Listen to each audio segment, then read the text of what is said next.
Hi, welcome back guys. This is your friend, Parallel Deku, back with another fanfiction. This is the series of What If Deku Was the Hero the City Needed? Now before starting, please give this video a like. And subscribe to the channel if you want more videos like this. Now let's get into the fanfic. It was a typical sunny day when a giant villain attacked the city. Just as chaos erupted, heroes arrived to confront him.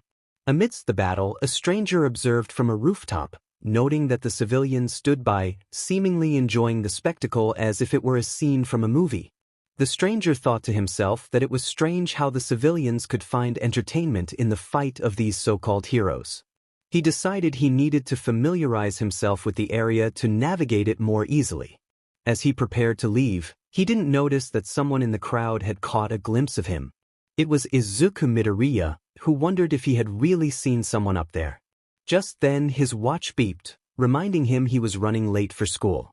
He quickly finished jotting down his notes and dashed off, arriving just in time for class. The day proceeded normally until the teacher asked who would be attending UA High. Every hand shot up, especially Deku's. Some classmates leaned in closer to him. One student remarked that Deku should know he needed a quirk to attend that school. Deku acknowledged this but expressed his desire to give it a try. Another student suggested he should give up before facing disappointment. Deku hesitated, feeling uncertain but determined. As the school day ended, Deku packed his belongings but paused when he saw Bakugo and his friends approaching. Bakugo demanded to know why Deku had raised his hand for UA. When Deku tried to explain, Bakugo harshly told him that a quirkless person like him had no chance and suggested he should just give up entirely. After delivering his insults, Bakugo used his quirk to damage Deku's notebook and tossed it out the window. As Deku stepped out of school, he found his notebook floating in a puddle, drenched and ruined. He clutched it tightly to his chest and began his walk home, unaware that the stranger from earlier was nearby, running across the rooftops. The stranger reflected on how little he had observed of the city so far. Suddenly, a loud noise caught his attention, prompting him to investigate. He discovered a large figure under a bridge. Not wanting to engage in a confrontation, he hid and peeked out to see who it was. To his surprise, he recognized the figure as All Might. The hero lifted a boy into the air, and the stranger decided to follow them. Once All Might landed in a neighborhood, he gently set the boy down and proceeded to wake him up. The boy, now conscious, began to fanboy over All Might. The stranger kept his distance, waiting for the boy to leave so he could fulfill his own purpose. After All Might gave the boy an autograph, he was about to depart when the boy unexpectedly grabbed his leg and soared into the sky with him. The stranger thought the boy was quite bold. He followed them to a nearby rooftop, where he hid and listened to their conversation. The boy asked if someone without a quirk could be a hero like All Might. All Might regretfully replied that it wasn't possible. As All Might left the rooftop, the boy's expression turned sad. The stranger pondered what he had overheard until a sudden explosion interrupted his thoughts. All Might returned to the rooftop and leaped into the air toward the source of the noise. The boy rushed out to follow him, and the stranger decided to do the same. Upon arriving at the scene, the stranger perched himself on a rooftop and witnessed a boy being attacked by a sludge villain. He noticed the heroes around him were not intervening. Frustrated, he thought that if they wouldn't help, he would. He began to draw his katana, ready to jump into action, but then he saw the same boy who had been told he couldn't be a hero charging toward the sludge monster to save the other boy. Despite the risks, he attempted to pull the boy free but was ensnared by the villain's grasp. Just then, All Might appeared and delivered a powerful punch, freeing both boys. The crowd erupted in cheers for All Might, but the stranger remained focused on the boy who had bravely rushed into danger. He recognized the boy's courage and determination, realizing that he was truly remarkable.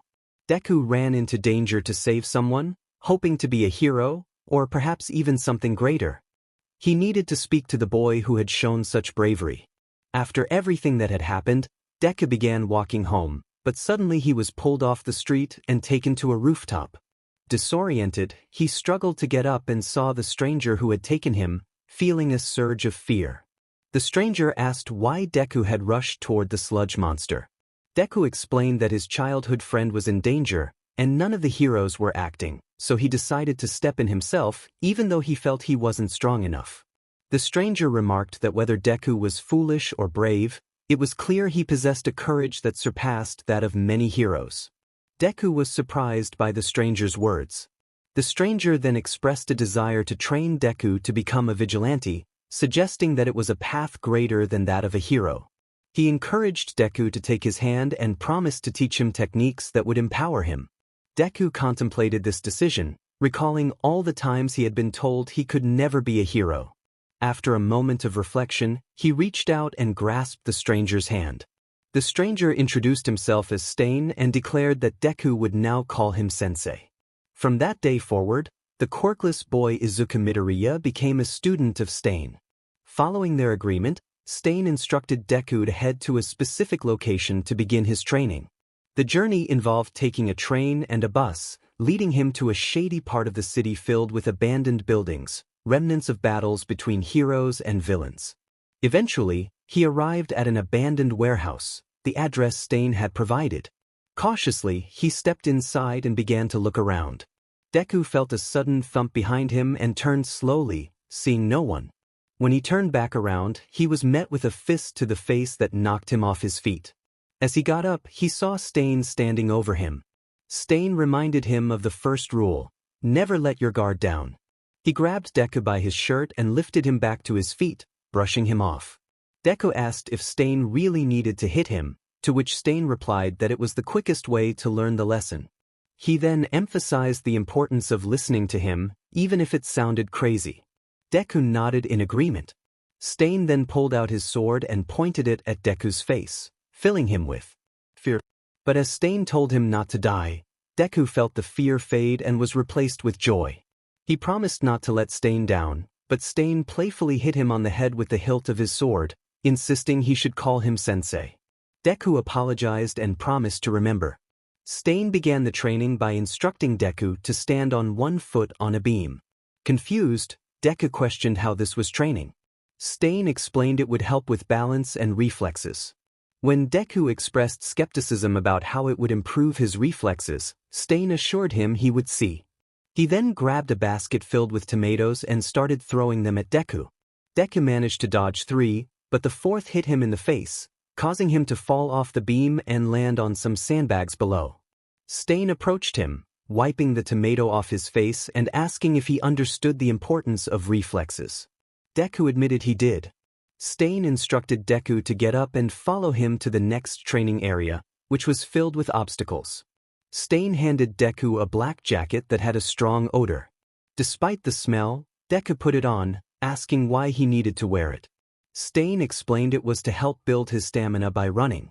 He then revealed a cage containing 3 large dogs that were barking and growling at Deku. Stain explained that the dogs hadn't eaten in a while and would chase him because of the smell of raw meat from the jacket. He warned Deku to avoid getting caught by the dogs, or he would face dire consequences. Deku hesitated, but Stain's command to run pushed him into action. He sprinted away, jumping over obstacles to evade the dogs. After 30 minutes of running, he found himself hanging upside down from a pole, surrounded by the dogs. He called out for Stain to help him. Stain sighed and decided to intervene before the dogs could reach Deku. He whistled loudly, attracting the dogs' attention, and they ran over to him, sitting obediently. Deku let go of the pole and touched the ground, his legs shaky from the exertion. Stain put the dogs back in their cage and tossed them a large piece of meat, then approached Deku and placed a hand on his shoulder, praising him for his effort. Stain noted that Deku was still shaken and suggested a 5-minute break. After the break, Stain took Deku to the rooftop of the building for the most important training: combat. He explained that one must know how to fight before entering a battle. They would start with hand-to-hand combat and then move on to weapons. Deku confirmed he understood. Stain observed Deku's fighting stance and found it lacking. He demonstrated his own stance, highlighting the differences. Stain stood sideways, eyes locked on Deku, his left arm positioned to protect his chest. In an instant, he was right in front of Deku, demonstrating the speed and precision required in combat. Stain emphasized that there was much for Deku to learn if he wanted to become a vigilante. He warned that the training would be rigorous and would not end until Deku could defeat him in a fight. Stain challenged Deku to either quit and return to his old life or endure the training ahead. Deku chose to stay and promised to complete the training and defeat Stain. Stain grinned, pleased with Deku's determination. The first month of training proved to be more difficult than Deku had imagined. He struggled with balance, fell from the pole after being hit by a tomato, and faced challenges while running from the dogs. He even got bitten on the leg by one, leaving him limping for the rest of the day. The combat training was even tougher, as Stain did not hold back. Even while Deku was using weapons to fight against Stain, Stain always gained the advantage by disarming him quickly.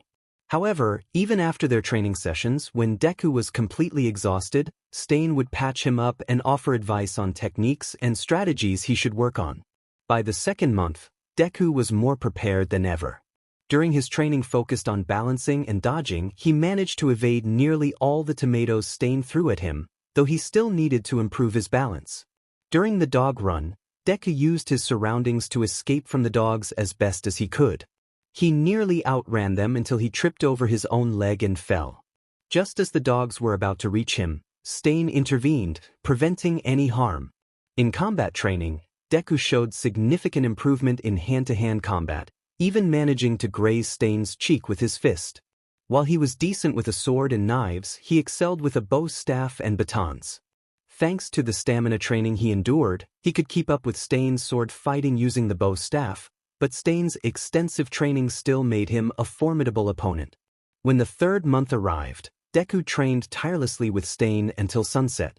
His balance training paid off. He dodged all the tomatoes and even caught the last one, impressing Stain. During the dog run, he managed to outrun two of the dogs, but the alpha was still on his tail. As the alpha charged at him, Deku evaded its attacks by running along the wall and performing backflips to keep his distance. After a few minutes, the alpha finally tired and lay down, ceasing its pursuit. Having completed 2 training objectives, Deku's final challenge would be combat, the toughest of them all. Stain expressed his pride in Deku for completing the 2 difficult training sessions. Deku thanked his sensei, acknowledging that it was Stain's guidance that helped him improve. Stain informed Deku that this final training would be a test of all he had learned. He instructed Deku to choose his weapon for their duel, warning that if Stain won, Deku would have to start over. Deku promised he would not disappoint. Approaching a table laden with weapons, Deku reached for a katana but ultimately chose the bow staff, stating that he had trained with it longer than with a sword. Stain accepted his choice and instructed him to take his fighting stance. Deku positioned himself on the opposite side of the rooftop, ready for the duel. Stain drew his katana and assumed his stance as well, both of them focused and poised. As a crow took flight, they charged at each other. Stain leaped into the air, attempting to slash down at Deku, who evaded just in time. Deku swung his bow staff towards Stain, leaning back to avoid a counterattack. Stain unleashed a flurry of slashes, but Deku skillfully blocked them with his staff.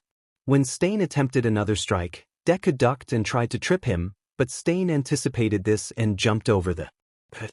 Looking up, Deku saw Stain descending with his sword aimed at him. Knowing he couldn't withstand the blow, he raised his bow staff to block, but Stain's sword sliced through it effortlessly, leaving Deku shocked. Stain declared that Deku's weapon was no longer usable, indicating his failure. However, Deku quickly regained his footing and continued to fight with the broken pieces of his bow staff. Stain was taken aback by Deku's determination. As Deku fought with the remnants, he used them like batons, launching a surprise attack. Stain struggled to keep up and created some distance to strategize. In that moment, Deku threw one of the pieces towards Stain, who sliced it in half, only to realize Deku was no longer in front of him. Deku had used the distraction to close the gap, delivering an upward kick that struck Stain under the chin, sending him into the air and causing him to drop his weapon. As Stain fell to the ground, Deku seized his sword and stood over him, pointing it at his face. Panting, Deku felt a rush of triumph as he realized he had passed the test. Stain laughed, acknowledging Deku's victory and expressing his pride. He informed Deku that he was now ready to become a vigilante. Deku, filled with gratitude, thanked Stain for everything he had done and expressed his appreciation for being his pupil. Stain bowed his head in respect, recognizing Deku's growth and dedication. In turn, Deku bowed as well, honoring his teacher who had devoted his life to training him. After completing his training with Stain, Deku was finally ready to step out as a vigilante. However, before he could do so, he needed an outfit to conceal his identity. He rummaged through his closet and found an old black jacket, gray pants, and a black bandana to cover his mouth. He also discovered some worn-out sneakers that he still had. Packing these items into a duffel bag, he prepared to meet Stain at their training location. Just as he was about to leave, his mother called out to him. Inko asked if he was going out, to which Deku replied that he would be back later. She reminded him to be safe, and he assured her he would be. Stepping out of his apartment, Deku headed to the train station. On the train, he felt a pang of guilt for lying to his mother about his true activities. He knew he had to keep his training and vigilante work a secret to protect those he loved. Upon arriving at the rooftop meeting spot, Deku found Stain standing at the edge of the building, gazing out at the city. Deku announced his arrival, and Stain asked if he had brought something to conceal his identity. Deku confirmed he had and showed Stain the clothing he had chosen. Stain assessed the outfit and deemed it sufficient, as long as Deku's face was covered. Deku went to change into his new clothes, stuffing his previous outfit into the duffel bag and securing it away. Once he returned to the rooftop, he was ready to go. Stain reminded him that he needed a weapon. He then walked to the other side of the rooftop and returned with a rectangular case, placing it on the ledge and opening it. Deku's eyes widened at the sight of a custom-made bow staff. Stain explained that it was a gift for all of Deku's hard work. Overwhelmed with gratitude, Deku hugged Stain, who was taken by surprise but embraced the moment. After releasing Stain, Deku picked up his new bow staff. Stain then mentioned that all that was left was for Deku to choose a name. Deku was curious about the significance of a name, and Stain explained that he wouldn't want people to know his real identity. Stain suggested the name, the Crow, explaining that after Deku's final test, a crow had appeared behind him and followed him since. Deku liked the name and agreed to it. Stain expressed hope that they would spread the name of the crow throughout the city. With their mission set, Stain and Deku leaped across rooftops toward the city, unaware that a lone crow was flying after them. A month later, the crow had become a well-known vigilante, frequently discussed for stopping criminals that even the heroes could not catch. People were curious about his true identity, but all they knew was that each time a criminal was apprehended, they could hear the call of a crow. In a warehouse, a group of goons was hurriedly loading weapons into trucks. One goon urged his partner to hurry, fearing the crow might show up. The other goon scoffed at the idea, claiming he would deal with the crow if he appeared. As they continued their work, Deku was stealthily positioned above them, carefully observing the scene. He spotted several goons near the trucks, two of whom were armed. He reached into his jacket and pulled out a smoke grenade, rolling it toward the armed goons. As the smoke began to spread, Deku rushed in, using his bow staff to swiftly take down the armed goons first. Once they were incapacitated, he moved on to the others, and when the smoke cleared, he stood over the unconscious goons, unaware that someone had him in their sights. A goon, aiming through a scope, was about to pull the trigger when Stain suddenly intervened, blocking the shot. With a quick motion, he dealt with the threat and then approached Deku. Stain informed Deku that he had been in danger from a sniper, but he had taken care of it just in time. Deku expressed his gratitude and acknowledged that he still had much to learn. Stain confirmed this, emphasizing the importance of vigilance in their line of work. Deku and Stan decided it was time to leave, knowing the police would arrive soon. They made their way out of the warehouse and onto the rooftops. As they ran further away, the sound of sirens echoed in the distance, confirming the success of their mission. They continued their sprint until they finally reached their base after hours of running. Deku suggested it was time to call it a night, and Stan agreed, reminding him to get enough rest for school the next day. He didn't want anyone to discover Deku's secret identity as the Crow. Deku expressed his gratitude for Stan saving his life before grabbing his duffel bag and changing into his normal clothes. He then headed to the train station. The next day, Izuku donned his high school uniform and set off for school. On his way, he noticed people reading newspapers that mentioned the crow. A grin spread across his face, knowing he was making a difference in the city. However, he stopped to listen as the news also spoke about him. The newsman reported that the unknown vigilante known as the Crow had put a stop to recent weapon trafficking. The newswoman added that heroes were being targeted by an unknown assailant, with some having been seriously harmed. She urged anyone with information to notify the police immediately to prevent further harm. Deku thought to himself that whoever this murderer was needed to be brought to justice right away. Perhaps he and Stan could team up to find this hero killer. Lost in thought, he glanced at his watch and realized he was running late, prompting him to dash straight to school. On his way, he accidentally bumped into someone and fell to the ground. Looking up, he saw it was Bakugo. Deku greeted him, acknowledging the time that had passed since they last saw each other. Bakugo noted that he had been accepted into UA, while Deku explained that he was attending a regular high school since he couldn't enroll in UA without a quirk.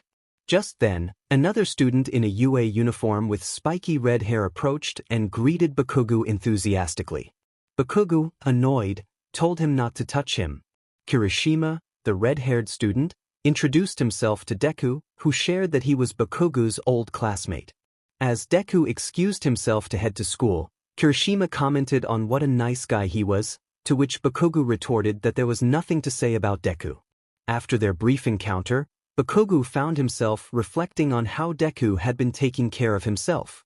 He wondered why Deku hadn't tried to enroll in UA, recalling how Deku had been changing physically during middle school. It piqued Bakugo's curiosity about what exactly Deku had been training for. Kirishima checked in on Bakugo, who insisted he was fine. Their conversation was interrupted when Mina and Denki entered the classroom, greeting everyone. Denki brought up the latest news about the crow, sparking a discussion among the students. Kirishima expressed admiration for the crow, while Bakugo dismissed him as foolish for getting involved in fights that should be left to heroes. Denki and Kirishima defended the vigilante, arguing that he had good intentions. Bakugo remained unconvinced, labeling the crow a wannabe. As their discussion wrapped up, Aizawa entered the classroom, prompting all the students to settle down. He announced that he wanted to address something serious regarding the vigilante known as the Crow. He cautioned them that while many viewed him as a hero, being a vigilante was against the law. He urged anyone who might see the Crow to report him to the authorities. The vigilante was a topic of concern among the students. Ida asked about the consequences if the vigilante were to be caught. Aizawa responded thoughtfully, explaining that if the vigilante were apprehended and handed over to the authorities, he would face a brief prison sentence. After serving his time, he would be under constant surveillance. However, if he attempted to take on the role of a vigilante again, he would be sentenced to permanent imprisonment. As Aizawa concluded his explanation, Uraraka raised her hand, eager to ask her own question. Aizawa addressed the class, noting that there was indeed another option for vigilantes who were caught.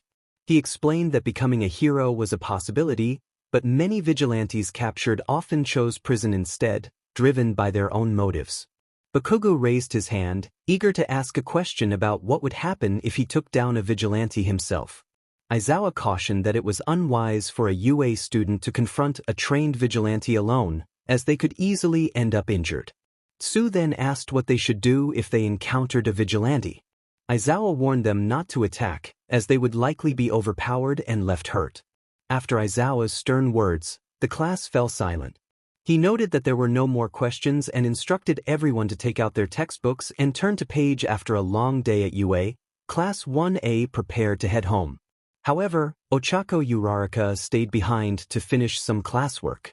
Hours passed, and once she completed her assignments, she noticed the sun had set. She packed her things and headed to the train station. On the train, she overheard conversations about the vigilante, sparking her curiosity about this person who broke the law to help others. When she arrived at her stop, she began walking home under the night sky. Suddenly, she heard a scream in the distance and ran toward it. Turning into an alleyway, she saw a male figure with a metal staff standing over two unconscious men. Upon noticing Uraraka, the figure quickly jumped to the rooftops. She wondered if that was the vigilante everyone had been talking about.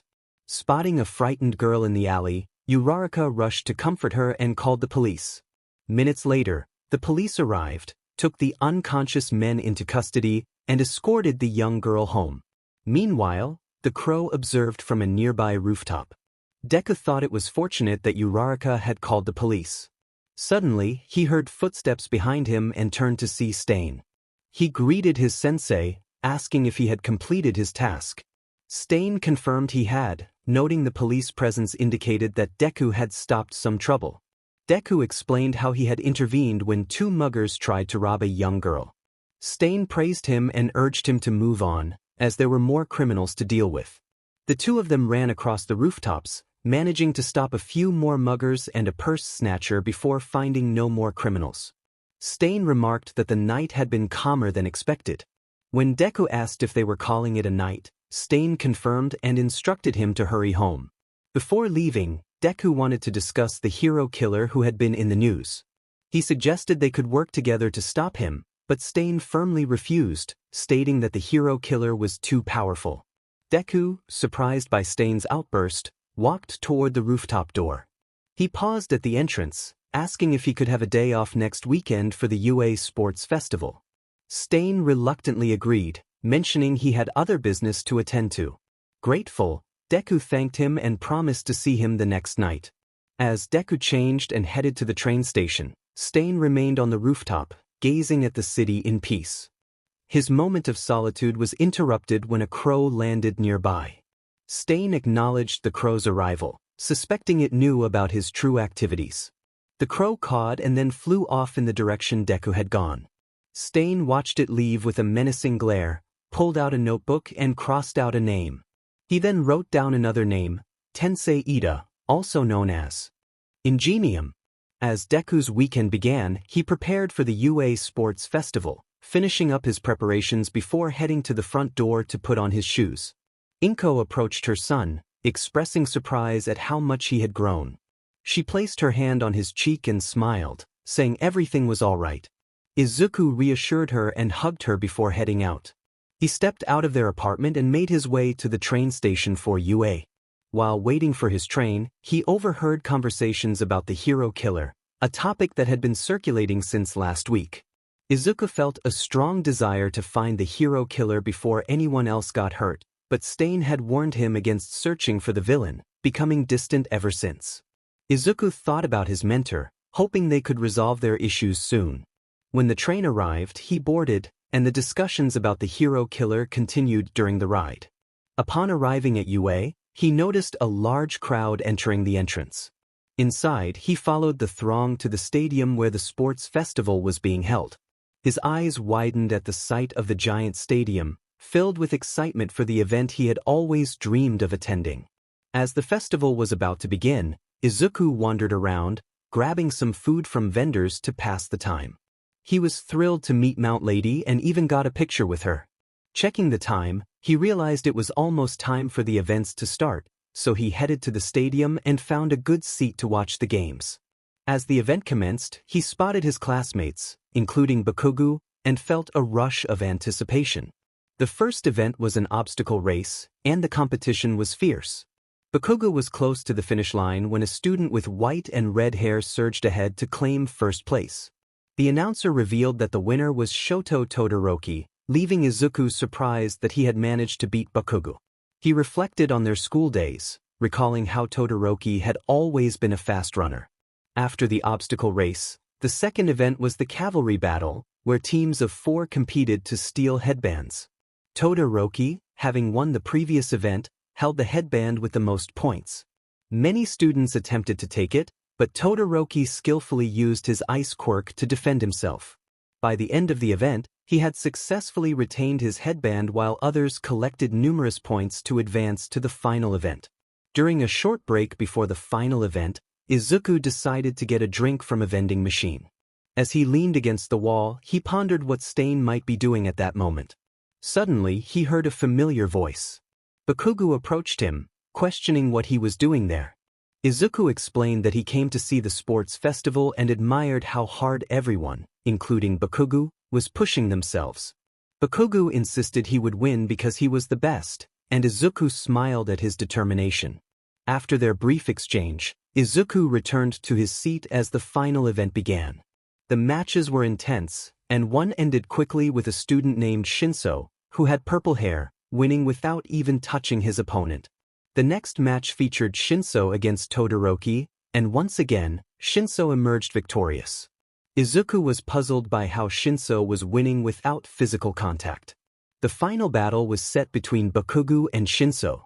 Just as the fight started, Bakugo turned to leave the arena, but Izuku couldn't just sit and watch.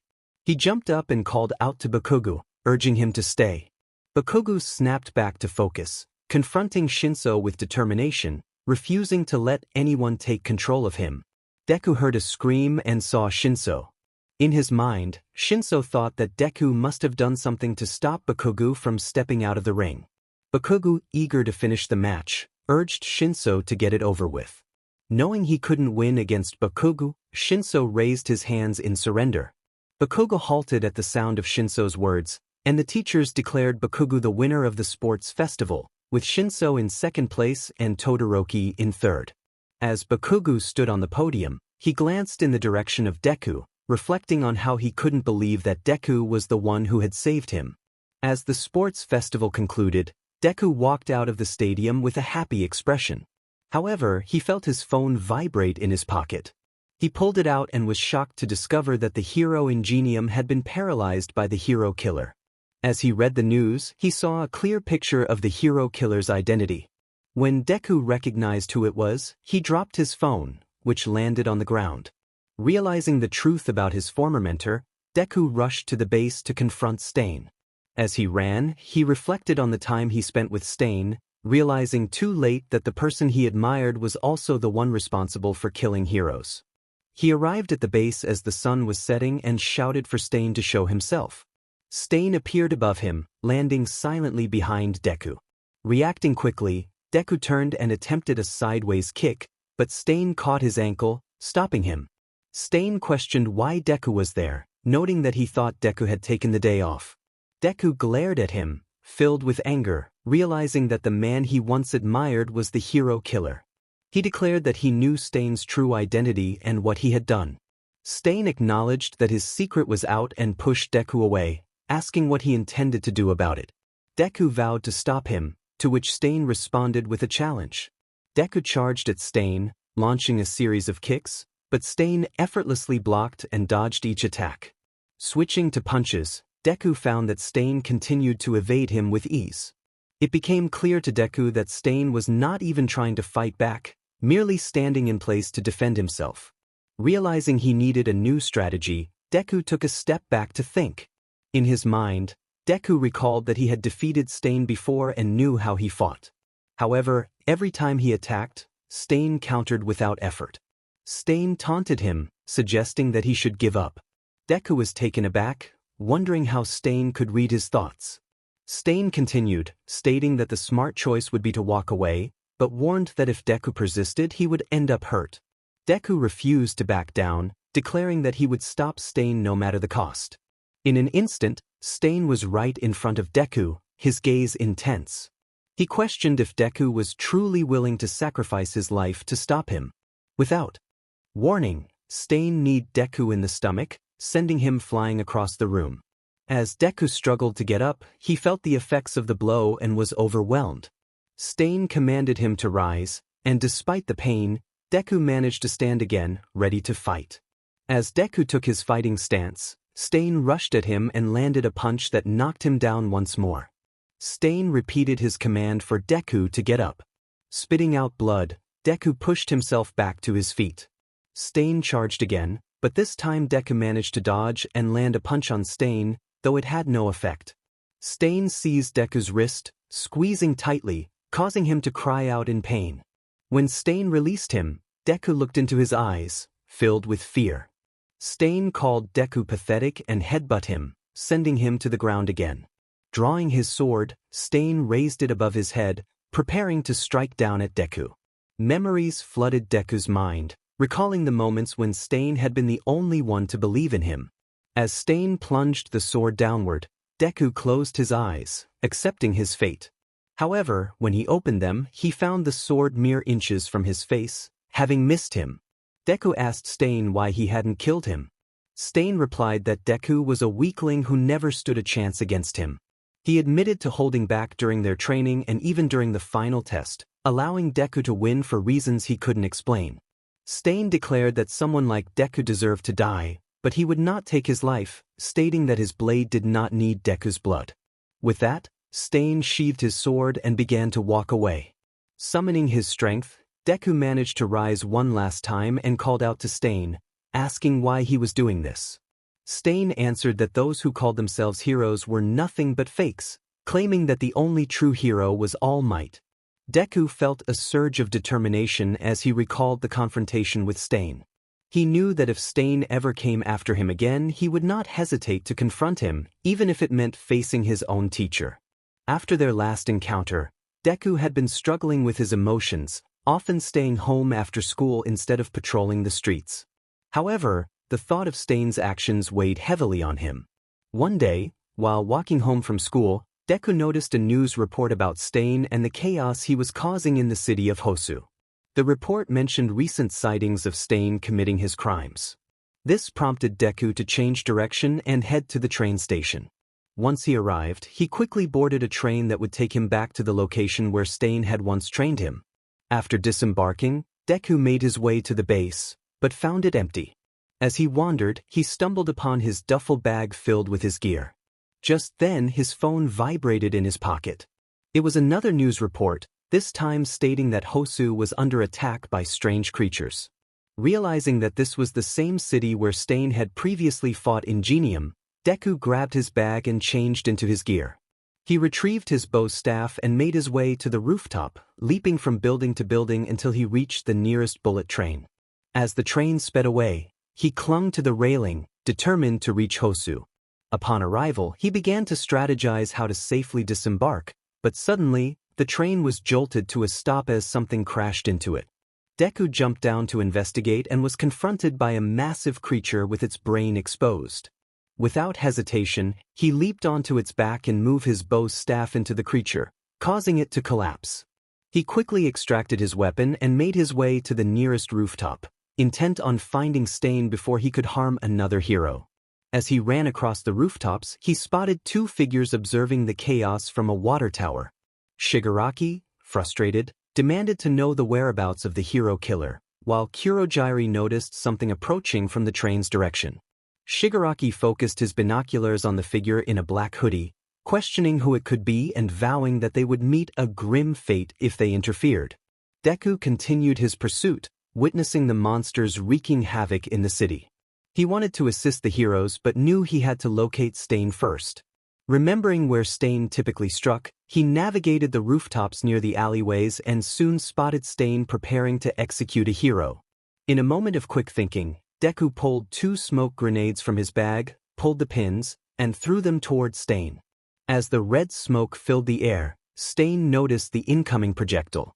Deku's bow staff flew through the smoke, and Stain deflected it, unknowingly returning the weapon to Deku. Seizing the opportunity, Deku dove down towards Stain, calling out his name. Stain looked up just in time to see Deku descending upon him. With no way to evade, Stain raised his left arm to block the strike, but the impact fractured his arm, forcing him to retreat. Deku landed gracefully in front of the hero Stain had targeted. Stain acknowledged Deku's arrival, surprised that he had come after him. Deku declared his intent to stop Stain this time. The two charged at each other, engaging in a fierce battle. Deku skillfully wielded his bow staff, attacking and defending with precision, while Stain, limited to using only his right arm due to his injury, fought back with determination. Meanwhile, the hero Deku had saved watched the confrontation unfold, wondering who this mysterious figure was and how they knew of Stain's presence. Despite his own injuries, he felt a surge of resolve to rise and confront Stain in honor of his brother, Ingenium. Stain noticed Deku approaching and quickly backed away, placing his sword down at his side. He grabbed one of the knives from his left side and threw it at Deku, who was running straight toward him. Deku easily dodged by turning his body sideways. However, as the knife flew past him, he noticed it was heading toward Ida, who was struggling to get up. Ida raised his head and saw the knife coming directly at him. In his mind, he thought about his brother, vowing to avenge him. He felt helpless and closed his eyes, bracing for the worst. As the knife was about to strike, Ida felt something brush against his face. He opened his eyes in surprise to see the knife lodged in the back of a hand. Turning his head, he saw the same person who had been fighting Stain saving him once again, despite the pain etched on their face from the knife. Ida was confused and asked why they had intervened. The response came with determination. The hero was there to protect those in need, and saving Ida was a priority. Hearing those words inspired Ida, reminding him of what true heroism meant, risking one's life to protect others. He thought to himself that this hero, known as the Crow, was embodying the essence of a true hero. Deku stood up, pulled the knife from his hand, and tossed it aside. Stain, observing the scene, acknowledged that Deku had seen through his plan. Deku confirmed this, calling Stain's actions a dirty trick. Stain declared he would do anything to eliminate false heroes, even if it meant targeting Deku as well. Deku, undeterred, stated that Stain could try, but he would not succeed. Deku's heart raced as he heard the words, "I am here." Stain's eyes widened, a grin spreading across his face as he charged straight at Deku, not giving him a moment to react. Meanwhile, Ida, slowly regaining his strength, noticed Stain's focus on Deku.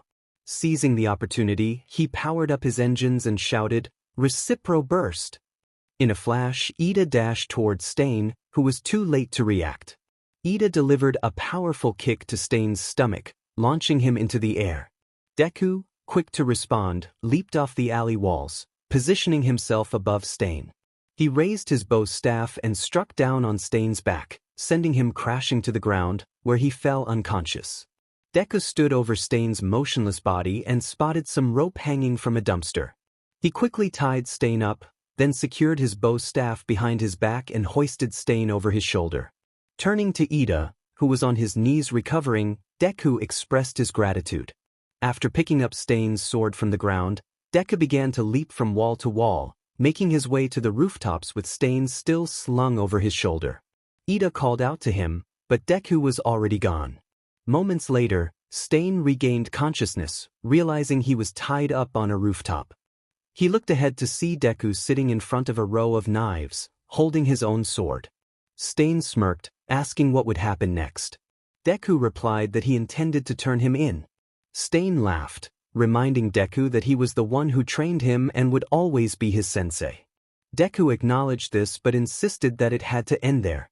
As he approached Stain to lift him again and take him to the heroes, Stain discreetly drew a knife from his sleeve. Suddenly, a monstrous creature leaped onto the rooftop, attacking Deku head-on. He skillfully dodged its strikes, knowing that the key to defeating it was to target its brain. As the creature swung its fist, Deku evaded and sprinted up its arm, aiming to stab its brain with Stain's sword. Just as he was about to strike, the monster caught him by the arm, its grip tightening painfully. Deku realized he couldn't defeat the creature alone, but then he spotted Stain behind it, knife in hand. Stain plunged the knife into the monster's brain, causing it to drop Deku. Stain urged Deku to escape, but before he could react, the monster seized Stain and threw him to the ground, causing him to cough up blood. The creature then unleashed a flurry of punches, but Deku retaliated by driving Stain's sword into the monster's brain, causing it to collapse. Rushing to Stain's side, Deku found him barely clinging to life. Stain managed to speak, expressing his desire to teach Deku a special technique that would ensure his victory in any fight. Deku leaned closer, eager to learn. Stain whispered the technique, leaving Deku in shock at its potential. With his last breath, Stain told Deku that once he mastered it, it would belong to him, making him greater than Stain himself. As Stain passed away in Deku's arms, Deku cried, mourning the loss of the one person who believed in him like a father. In the distance, the leader of the League of Villains watched the entire scene unfold. A week later, following the attack on Hosu and the death of the hero killer, Stain's name dominated conversations. While the news and social media buzzed about him, Deku isolated himself, avoiding anything related to Stain. He hadn't donned his hero costume since the incident and had not trained at all that week. Instead, he spent his days in his room, coming home after school and retreating into solitude. One day, while lying on his bed, he heard a knock at the door. It was his mother, Inko, expressing concern for his well-being. She told him she was there for him and encouraged him to talk if something was troubling him. When Deku opened the door, he greeted her with a smile and embraced her, assuring her he was fine, just stressed from school. Inko remained skeptical, asking if he was truly okay and reminding him that she was always willing to listen. Deku reassured her again, insisting he was all right.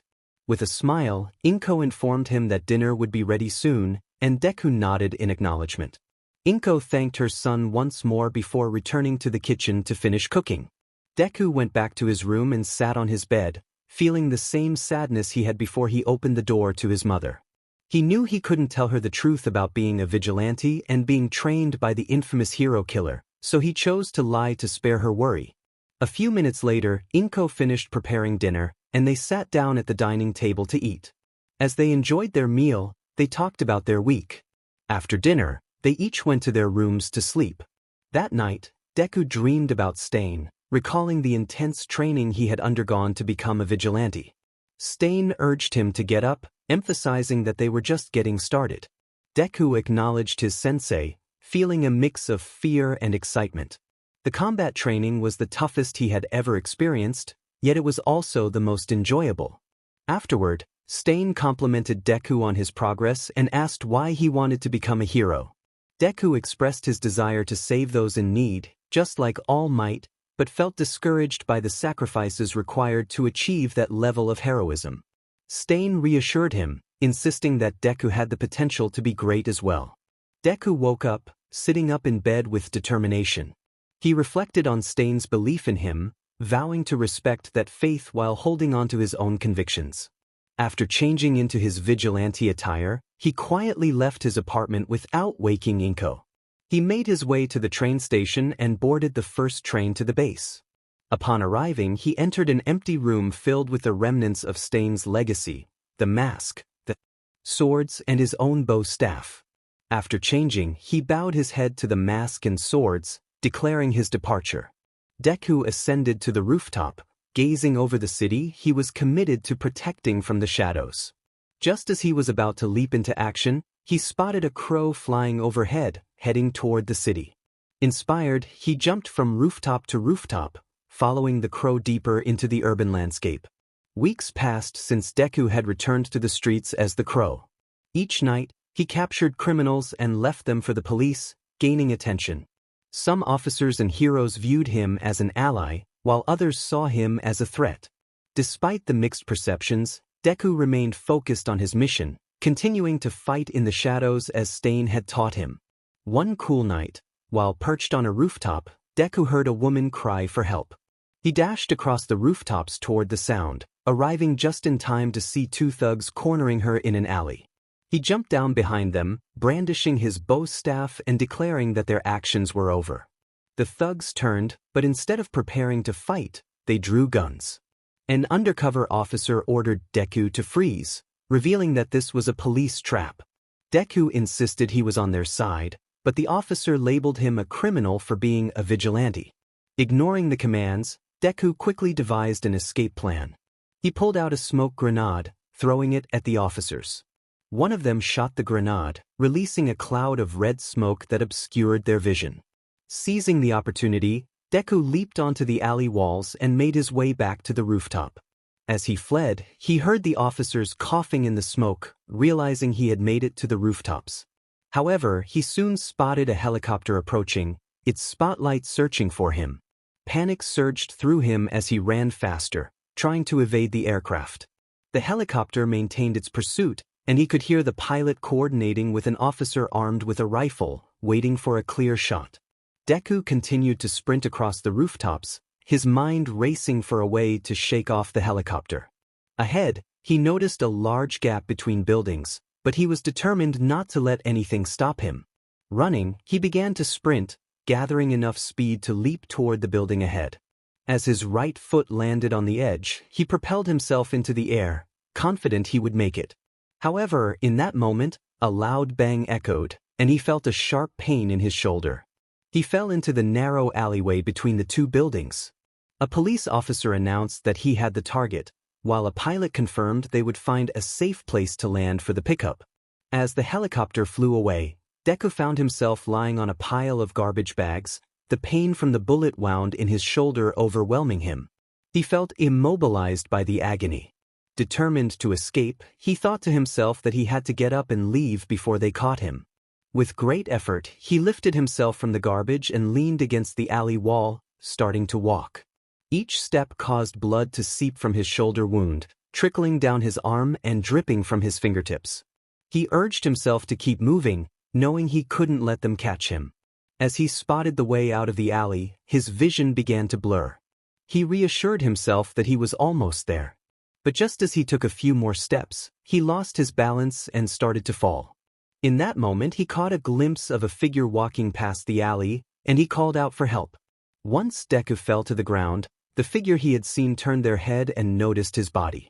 They rushed over and knelt beside him. The person exclaimed in concern, noticing the bullet wound on Deku's left shoulder. They assessed the injury, realizing it was serious. Judging by the size of the wound, it was clear it had come from a rifle. Just then, the sound of sirens approached, and the person understood they should not get involved. However, they heard a faint voice coming from Deku and leaned closer to him. Deku whispered for help. The person could not leave Deku behind, so they lifted him onto their shoulder and began to carry him away. As they left, they noticed his bow staff and picked it up, continuing to carry Deku toward their apartment complex. A few minutes later, the police arrived at the scene but found no trace of him. Deku and his rescuer were already long gone. Once inside the apartment, Deku slowly opened his eyes. He looked around and realized he was in a dimly lit room filled with clutter. He attempted to sit up but was hindered by pain in his left shoulder, which he discovered was wrapped in bandages. He began to recall the events from the previous night, especially the person who had come to his aid. The realization that this person knew his true identity made him feel uneasy. He managed to sit up on the bed and turned to the edge, his feet touching the ground. As he tried to stand, he stumbled and fell, making a loud thump. Hearing footsteps approaching the door, Deku quickly grabbed a wrench lying nearby for protection. The footsteps grew louder, and as the doorknob began to turn, he prepared himself. When the door swung open, he instinctively threw the wrench at the entrance. The wrench struck someone in the face, causing them to fall. Deku rushed over and discovered it was a girl, which made him panic at having accidentally hurt her. He leaned in closer, concerned for her well-being, and heard her mumbling something. She seemed to be talking to her inventions, assuring them she would attend to them shortly. Relieved that she appeared to be okay, Deku decided he needed to leave before she regained consciousness. However, she recovered quickly and sat up, startling him. She greeted him cheerfully, and Deku's mind raced with thoughts of what to do next. He was anxious about the questions she might have for him. To his surprise, she asked if he wanted breakfast. Deku hesitantly agreed, and the girl helped him to his feet, placing his arm over her shoulder for support. They made their way to the kitchen, where she seated him on a stool and began preparing breakfast. As he sat there, he wondered who she was and why she was being so kind after he had accidentally hit her. She introduced herself as Mei Hatsum and explained that he was in her apartment. Deku introduced himself as Izuku Midoriya, and Mei expressed her surprise at meeting him. She then asked if he preferred coffee or tea, to which he replied tea, only to find out she only had coffee. After a few minutes, Mei served him a plate of eggs and bacon with a cup of coffee. She encouraged him to eat, reminding him that he needed to regain his strength. As he began to eat, Mei turned on the TV, which was reporting on the events from the previous night. Deku nearly choked on his coffee when he realized the news was about him. Mei noted that he was the talk of the town, and Deku was shocked that she knew who he was. She informed him that he was the crow guy everyone had been discussing, and she admitted she hadn't expected to meet someone like him. Deku felt a wave of anxiety wash over him, but Mei reassured him that she wouldn't reveal his secret. He expressed his gratitude, and she mentioned that she believed she could help him. Curious, Deku asked how she intended to assist him. May smiled mischievously and said she could show him rather than explain. After he finished his breakfast, she led him to another room. When she opened the door, Deku was amazed to see a workshop filled with inventions and blueprints. May proudly declared it her home workshop, explaining that she had created all these inventions, though they paled in comparison to what she built at school. Deku realized she was a student at UA and recalled seeing her during the UA Sports Festival. May then pointed out that his outfit was in need of improvement and revealed that while he had been recovering, she had been working on enhancing it. Deku hesitated for a moment, feeling a rush of embarrassment as he recalled being undressed by May. May, with a bright smile, reassured him that it was necessary to patch him up. With the awkwardness behind them, she eagerly presented his new and improved outfit. She opened a metal cabinet to reveal the changes she had made. May explained that she had altered the hoodie and pants, using a unique fabric that was fireproof, waterproof, and acid-proof. Additionally, she had added bulletproof padding to protect his shoulder, where he had been shot. Deku was amazed at the thought and effort May had put into his new gear. May continued, revealing that she had also upgraded his shoes and gloves. The gloves now featured retractable hooks for climbing, while the boots were designed to collect energy as he ran, allowing him to jump as high as the building he had fallen from once fully charged. Deku expressed his admiration for her work, and May proudly shared that she had also transformed his old ragged bandana into a high-tech mouth cover that doubled as a gas mask. Then, May unveiled the final surprise. Deku's bow staff had been modified into electric batons. When pulled apart, they would emit electricity, but when reassembled, they would return to their original form. Deku was overwhelmed by her generosity and felt a deep sense of gratitude. May proposed that they become partners, not just in battle, but in a supportive role where she could assist him with information, repairs, and upgrades. After reflecting on how she had saved him, Deku agreed to her offer, and they shook hands to solidify their partnership. With a new ally by his side, Deku was eager to test out his upgraded outfit and gadgets. The following weekend, they met at the train station early in the morning, where May excitedly carried a large backpack filled with various gadgets. Despite his concerns about the weight of her gear, she insisted that they were essential to her. May clarified that Deku's new outfit and bow staff were not in her bag but rather in a case on a nearby bench. When Deku approached the case, he noticed a 0 on it, prompting him to ask about its significance. May casually explained that it was just an old UA case used for hero outfits. As the train arrived, they boarded and quickly realized they were the only passengers, allowing them to avoid drawing attention. May inquired about their destination, and Deku revealed that they were heading to his training base, which she excitedly referred to as his secret lair. Upon arriving, they walked to the base, and Deku showed May around. She was impressed by the spaciousness of the area, perfect for testing out new equipment without prying eyes.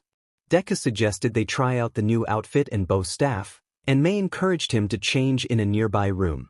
As Deku entered the changing room, he noticed stained swords and masks still hanging on the wall, paying his respects with a bow. He then opened the case and began to change into his new outfit, feeling the differences from his previous gear. Once dressed, he reassembled his bow staff and returned to May, who was busy setting up her gadgets around the room. Deku was ready for the next phase of their adventure together, filled with excitement and determination.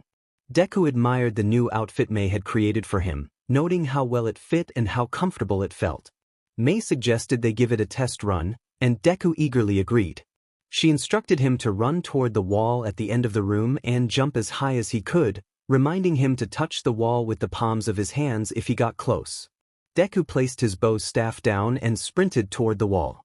As he approached, he bent his knees and leaped into the air. Just before reaching the wall, he extended his left hand forward, touching it with his fingertips. The hooks inside the glove activated, allowing him to hang on. Excitedly, he turned to share his success with May, only to realize he was suspended high above the ground. May jumped with joy, thrilled that her invention worked on the first try. Deku, feeling a bit anxious, asked how he could get down. May calmly instructed him to remove his fingertips from the wall. As he did, the hooks retracted, and he suddenly began to fall. May quickly searched for something to catch him and spotted a small robotic bird. She grabbed a headset connected to the bird and flew it toward Deku just in time. The tiny bird caught his hoodie and gently lifted him back to safety. Relieved, Deku thanked Mei for the rescue, and she credited her little robotic companion, Canary. After the excitement, Mei asked if he wanted to continue testing her inventions, and Deku enthusiastically agreed. They spent the afternoon experimenting with Mei's creations and enjoying a meal she had prepared. During their break, Mei posed a serious question about Deku's desire to be a vigilante. He paused, placing his chopsticks down, and took a deep breath. He explained that he never intended to be a vigilante. His true aspiration was to become a pro-hero and attend UA. Mei was surprised to learn he was quirkless, prompting her to express her determination to create inventions that would give him an advantage.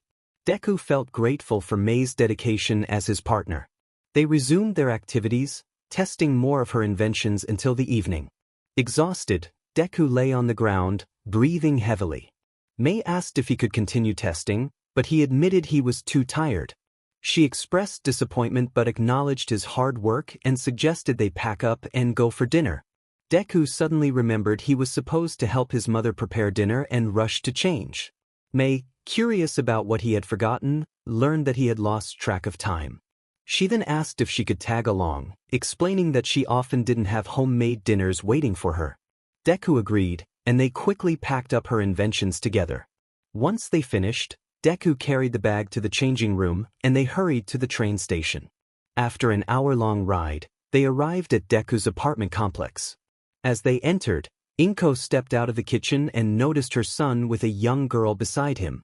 Inko welcomed Izuku home, expressing her relief that he was back, but she noticed a girl standing next to him. Before Izuku could introduce Mei, she stepped forward and introduced herself as Mei Hatsum, a new friend of Midoriya. Inko was pleased to meet her and invited Mei to join them for dinner.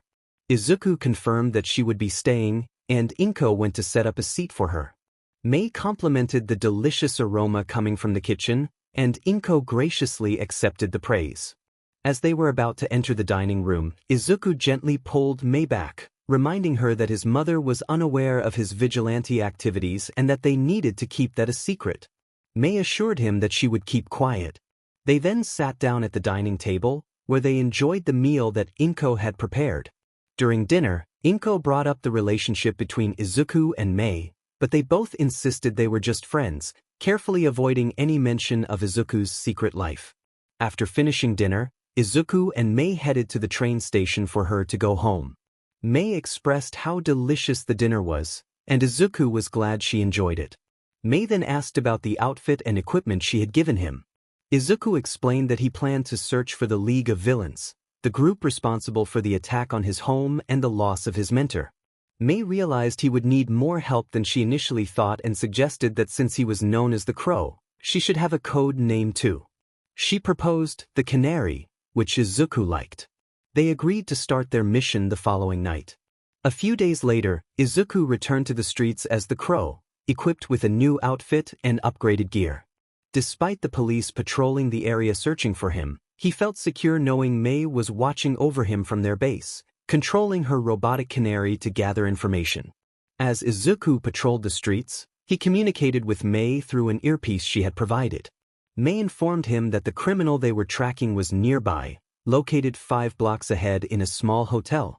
Izuku thanked her and proceeded to the rooftop across from the hotel. He used a pair of binoculars Mei had made for him to observe the building, noticing one room with the lights still on. As he zoomed in, he saw the criminal working on something suspicious, a homemade bomb. Mei confirmed she could get close to the window and listen in on the criminal's activities. She flew the canary to the window and connected Izuku's earpiece, allowing them to hear the criminal's conversation. The criminal expressed his desire for revenge against the heroes, planning to send the bomb to their agency as a surprise. Both Izuku and Mei were alarmed by his intentions. Determined to stop him, Izuku retrieved his grappling hook and aimed it at the rooftop above the hotel, successfully landing it. He retracted the hook and swung into the criminal's room, bursting through the window. The criminal was startled and demanded to know who Izuku was. Izuku declared himself as the Crow and stated he was there to bring him to justice. The criminal attempted to strike Izuku with a scorpion tail weapon, but Izuku skillfully deflected the attack with his staff. After a series of intense exchanges, Izuku found an opening and switched to his shock batons, delivering a powerful strike to the criminal's chest that incapacitated him. Once the fight was over, Izuku tied the criminal up with thick wire and contacted the police to inform them of the situation. With the criminal secured, Izuku prepared to leave, ready for whatever challenges awaited him next. Hanging from the window, Deku retracted his gear, launching himself upwards to the rooftops. Once he reached the top, he ran far away from the hotel. When he was a safe distance away, he began to catch his breath. Mei acknowledged his efforts, expressing her approval. She then shared some valuable information that might involve the League of Villains. She had overheard two people discussing a bar that was off-limits to everyone. Deku pondered whether the bar could be connected to the League of Villains and suggested they investigate. Mei agreed, asking if it would be another night mission. Deku decided they would conduct their investigation during the day, as the League would not expect it. With a location in mind, Deku felt he was getting closer to avenging his sensei. Determined, Deku went alone to investigate the bar, while Mei monitored him from her base using her robotic canary. As the train stopped at the designated location, he disembarked and began searching for the bar. Mei checked in on him, expressing a desire for coffee but assuring him she was doing well. Deku appreciated her concern but reassured her that he was fine. Mei then decided to scout ahead with the canary to locate the bar. After a moment, Deku spotted the bar as he turned a corner. Although the building appeared ordinary, his suspicions remained. He crossed the street and entered an alleyway, reaching out to Mei once more. Upon confirming he found the bar, Mei directed her canary to him. The canary flew into the alley and lifted Deku to the rooftop of the bar. Once on the roof, Deku searched for a way inside but found nothing. Frustrated, he expressed his concern about the lack of access. Mei suggested a nearby vent, which caught Deku's attention. He approached the vent and began unscrewing the bolts, but soon realized it was too small for him to fit through. Mei reassured him that the canary could enter and offered to connect its camera to his phone so he could see inside. Once connected, Mei sent the canary into the vent. It navigated through the ducts until it reached a hatch, where Mei landed and peered through. Together, they finally spotted the League of Villains. Deku was shocked to see the members gathered inside, discussing their plans. Shigaraki questioned whether everyone was present, and Jiren mentioned that a few others were delayed. Shigaraki then inquired about Toga's whereabouts, and Dabi explained she had left to attend to something. Shigaraki revealed they had obtained valuable information about UA students, including plans for a training session in the mountains. He ordered that Katsuki Bakugo be kidnapped and anyone who intervened should be dealt with. Deku was taken aback by Shigaraki's intentions, especially regarding Bakugo. Just then he noticed someone at the bar staring directly at the vent. Kurojairi sensed they were being watched and pointed towards the vent. Shigaraki ordered him to handle the situation. Kurojairi's arm extended towards the vent, prompting Mei to quickly maneuver her canary away. As the canary evaded Kurojairi, it emerged from the vent, grabbing Deku's shirt and carrying him off the rooftop. Once on the ground, Deku sprinted away from the bar, seeking refuge in an alley to catch his breath. Mei checked on him, concerned about the League's plan. Deku affirmed the urgency of stopping them, and Mei suggested they return to base to strategize. Deku agreed, ready to discuss their next move. Deku stepped out of the alleyway and walked toward the train station, but he couldn't shake the feeling of being followed. Changing his direction, he moved away from the station. Despite his efforts, he still sensed someone trailing him, prompting him to duck into an alley and hide inside a dumpster. As he concealed himself, he heard humming approaching. Suddenly the sound stopped. A voice mused about his whereabouts, suggesting that the person might check deeper into the alley. The voice expressed a playful determination not to let someone as cute as Deku escape. As Deku remained hidden, he heard footsteps pass by. He cautiously lifted the dumpster lid and, seeing that the coast was clear, stepped out. However, he was unaware of a knife flying toward his back. Just as it was about to strike, Mei's canary swooped down and intercepted the blade, drawing Deku's attention.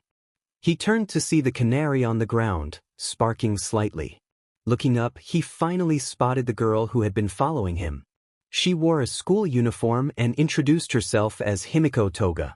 She remarked that the little bird had gotten in her way but assured him that she wouldn't miss her target this time.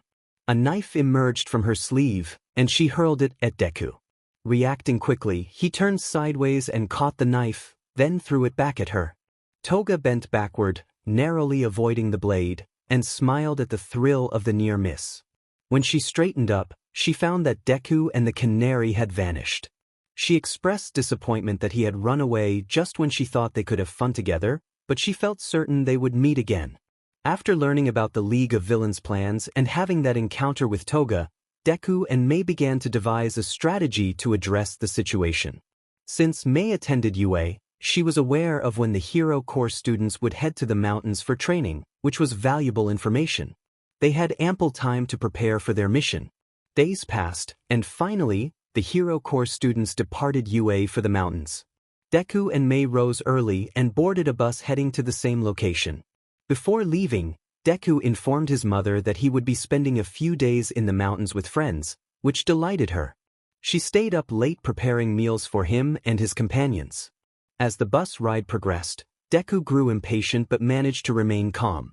He thought to himself that the bus needed to go faster. If they didn't arrive in time, the League would likely set their plan into motion. While gazing out the window, he felt a gentle poke on his cheek. Turning to his right, he saw Mei offering him a piece of candy. She encouraged him to take it, and he accepted, unwrapping it and savoring the sweet taste. Mei commented that it seemed he needed something sweet, and Deku smiled, grateful for her thoughtfulness. After several hours, they finally reached their destination. They disembarked and grabbed their bags, realizing they were quite far from where the Hero Corps students were stationed, which worked to their advantage. They ventured into the forest in search of a suitable camping area. After a few minutes of walking, they discovered the perfect spot overlooking the forest and the heroes' campsite. Once they set up their camp, they finished just as the sun began to set. Deku lit the campfire, and Mei offered to help. She retrieved a device from her bag that resembled a laser pointer and aimed it at the fire. With a press of a button, it emitted a burst of flames, and she blew away the smoke with satisfaction. Deku expressed his admiration for her unique gadgets, and she eagerly mentioned that she had many more to show him. They settled down by the campfire and began enjoying the food Inko had prepared for them. Mei praised the meal, calling Deku's mother an excellent cook, to which he agreed, expressing his gratitude for her presence in his life. Curious, Mei asked Deku about the hero killer. He described his former teacher as strict yet respectful, acknowledging the complexity of their relationship. While he could never condone the hero killer's actions, he appreciated the belief his teacher had in him and the guidance he received. Mei remarked on the strong bond between a teacher and a student, which brought a smile to Deku's face. They shared a laugh, and after finishing their meal, they prepared for the challenges that lay ahead. As night fell, Deku and Mei settled down around the campfire, enjoying a meal together. Afterward, Deku retired to his tent for the night while Mei took to the skies in her upgraded canary, eager to test its new features. As she flew through the trees, she noticed smoke rising in the distance, piquing her curiosity. She descended to investigate and perched the canary on a branch, spotting Dabi igniting flames among the trees. Mei hurried back to Deku's tent, unzipping it and gently shaking him awake. He blinked sleepily, rubbing his eyes as he registered her urgency. Mei informed him that the villains had arrived, prompting Deku to quickly change into his outfit. Once ready, he joined Mei outside, where she pointed toward the direction of the villains. They both noticed the ominous blue flames and thick smoke rising from that area. Realizing the villains had set their plan into motion, Mei urged Deku to act swiftly. She reminded him to watch his back and alert her if anyone was in danger. With determination, Deku leaped off the cliff, using his gear to slide down to the ground safely. He reassured himself that he wouldn't let anything happen to his friends. As Deku dashed through the forest, Mei soared above, scanning for any signs of danger.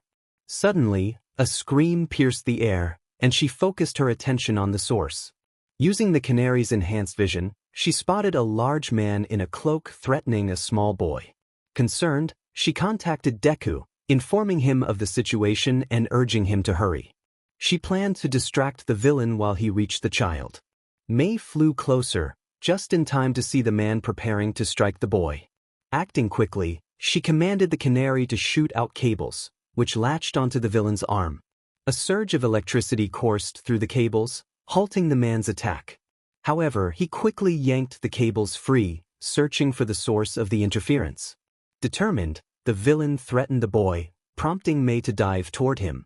She zipped around his head, distracting him long enough for the boy to escape his grip. The villain was bewildered, trying to swat the canary away, but Mei skillfully maneuvered it out of reach. As the confrontation escalated, the villain's grip tightened around the canary, surprising Mei. She activated a hidden feature, causing the canary's beak to open and unleash a blinding beam of light. The sudden flash forced the villain to release his hold, allowing Mei to regain control of the situation. Just then, Deku appeared overhead, ready to join the fight. As Deku spun in the air, he struck Muscular behind the head, causing him to fall to his knees. Deku landed right in front of him and began to hit Muscular repeatedly in the head with his bow staff until Muscular managed to grab hold of it. Muscular threatened that Deku would pay for that. In response, Deku quickly twisted the bow staff, detaching it into 2 batons. He then ducked under Muscular's punch and struck him under the chin. Just as he did that, Deku pressed a button on the baton, releasing a surge of electricity that coursed through Muscular's body. After a moment, Muscular collapsed to the ground, steam rising from him. Standing over Muscular's unconscious form, Deku connected the 2 batons and tucked them behind his back. He turned to see the child he and Mei had just saved. Deku approached him and extended his left hand to help him up, asking if he was all right. The child, Kota, expressed his gratitude for being saved. Deku assured him that he would take him to a safer place, and Kota agreed. Before leaving the area, Deku glanced back at Mei's canary and instructed it to secure the villain, ensuring he wouldn't escape. Mei confirmed she would take care of it. As Deku departed with Kota on his back, Mei's canary began wrapping thick wiring around Muscular's arms and legs before flying off in the direction Deku had gone. While running through the woods with Kota, Deku suddenly spotted someone in the distance and came to a stop, causing the figure to be alarmed as well. Aizawa questioned whether Deku was one of the villains attacking. Deku quickly clarified that he was not, but he was cut off when Kota jumped off his back and stood in front of him, calling out to Aizawa. Aizawa learned that this person had just saved Kota's life from a villain, indicating he was not a bad person. He inquired about the individual's identity. As Kota was about to respond, Deku placed a reassuring hand on his shoulder and introduced himself as the Crow. Aizawa acknowledged this, noting that being a vigilante was technically a crime and considered bringing Deku into custody. However, he quickly realized that given the current situation, they would need all the help they could get. Deku informed Aizawa that he was there because the League of Villains was after Katsuki Baku. Aizawa was taken aback and questioned how Deku knew this. Deku, unable to provide an explanation at that moment, urged Aizawa to ensure Kota's safety while he went off to find Bakugo. As Deku sprinted in the direction he had been heading, Aizawa called out for him to wait. Just then, Kota grabbed Aizawa's hand, seeking his attention. Aizawa believed he could handle himself. With a sigh, he decided it was time to get Kota somewhere safe. As Aizawa was escorting Kota, Deku arrived just in time to witness 2 members of the Wild Wild Pussycats engaged in battle with 2 villains. The Wild Wild Pussycats noticed Deku running toward them, and confusion spread among the villains. One of the villains, Spinner, expressed his surprise, wondering why they weren't the only ones sent after the Wild Wild Pussycats. Big Sis Magna confirmed they were indeed supposed to be the only ones. As Deku charged forward, the Wild Wild Pussycats prepared for a fight, unaware that Deku's true targets were the other 2 villains. He swiftly pulled out his grappling hook, aimed it at Spinner, and fired.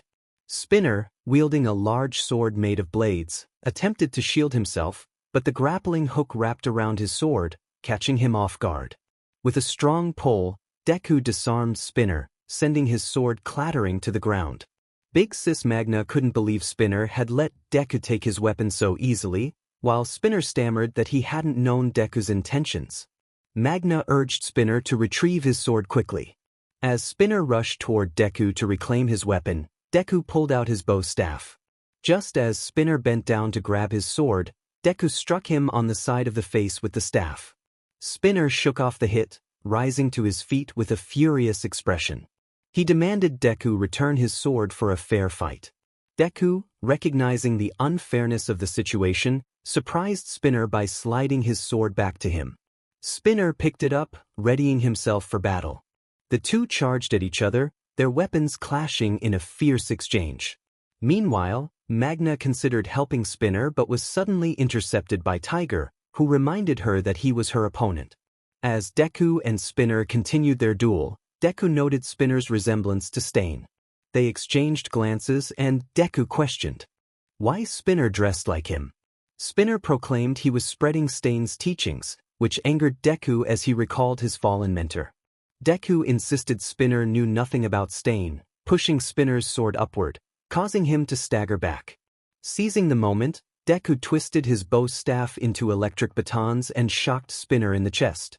The electricity coursed through Spinner, causing him to trip and fall, dropping his sword. Deku looked down at Spinner's unconscious body, then reassembled his bow staff and secured it on his back. He noticed Tiger had just finished dealing with Magna and was now focused on Deku. Tiger instructed Deku to protect the other students while he ensured the villains stayed down. Deku acknowledged the order and dashed into the forest to assist the heroes in need. As Deku navigated through the trees, he noticed the darkness deepening around him. Suddenly, a large black cloth emerged from the shadows, attempting to swipe at him.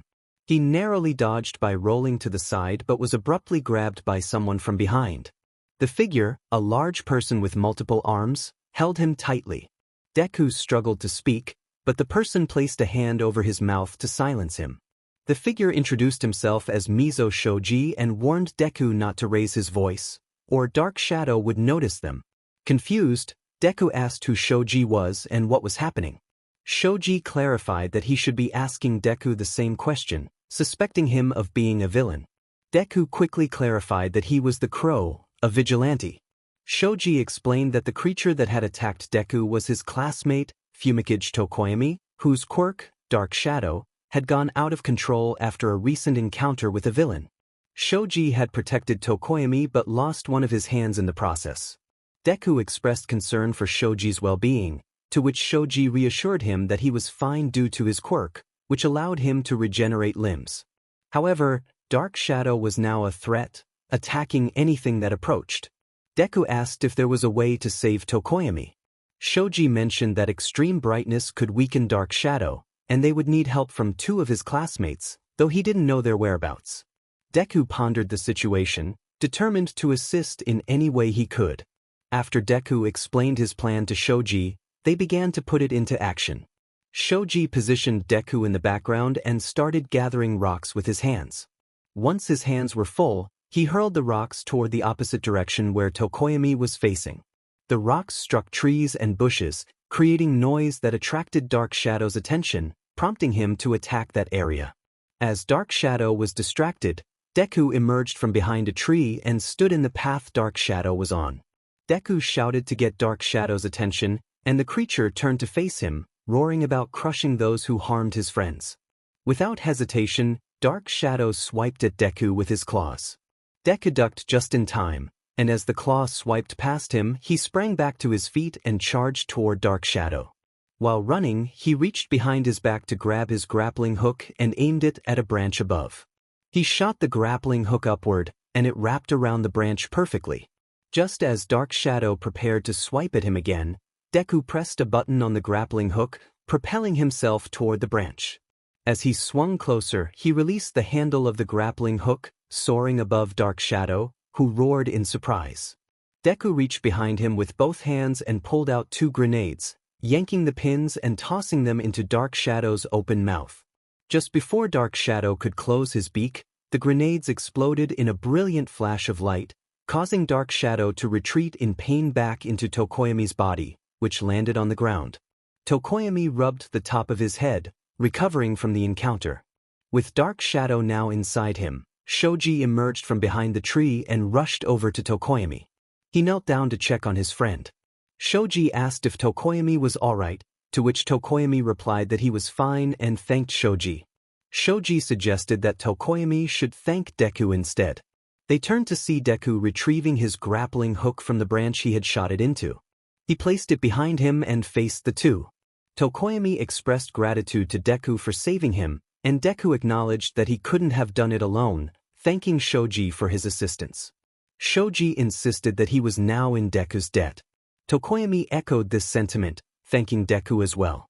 Under his mask, Deku smiled at their appreciation, but the moment was interrupted by a series of explosions in the distance. Deku turned around, realizing the source of the explosions, and without hesitation, he began running toward them. Shoji and Tokoyami were puzzled by his sudden rush. Tokoyami suggested they should follow him, and despite Shoji's hesitation, he agreed, realizing they couldn't let Deku face the villains alone.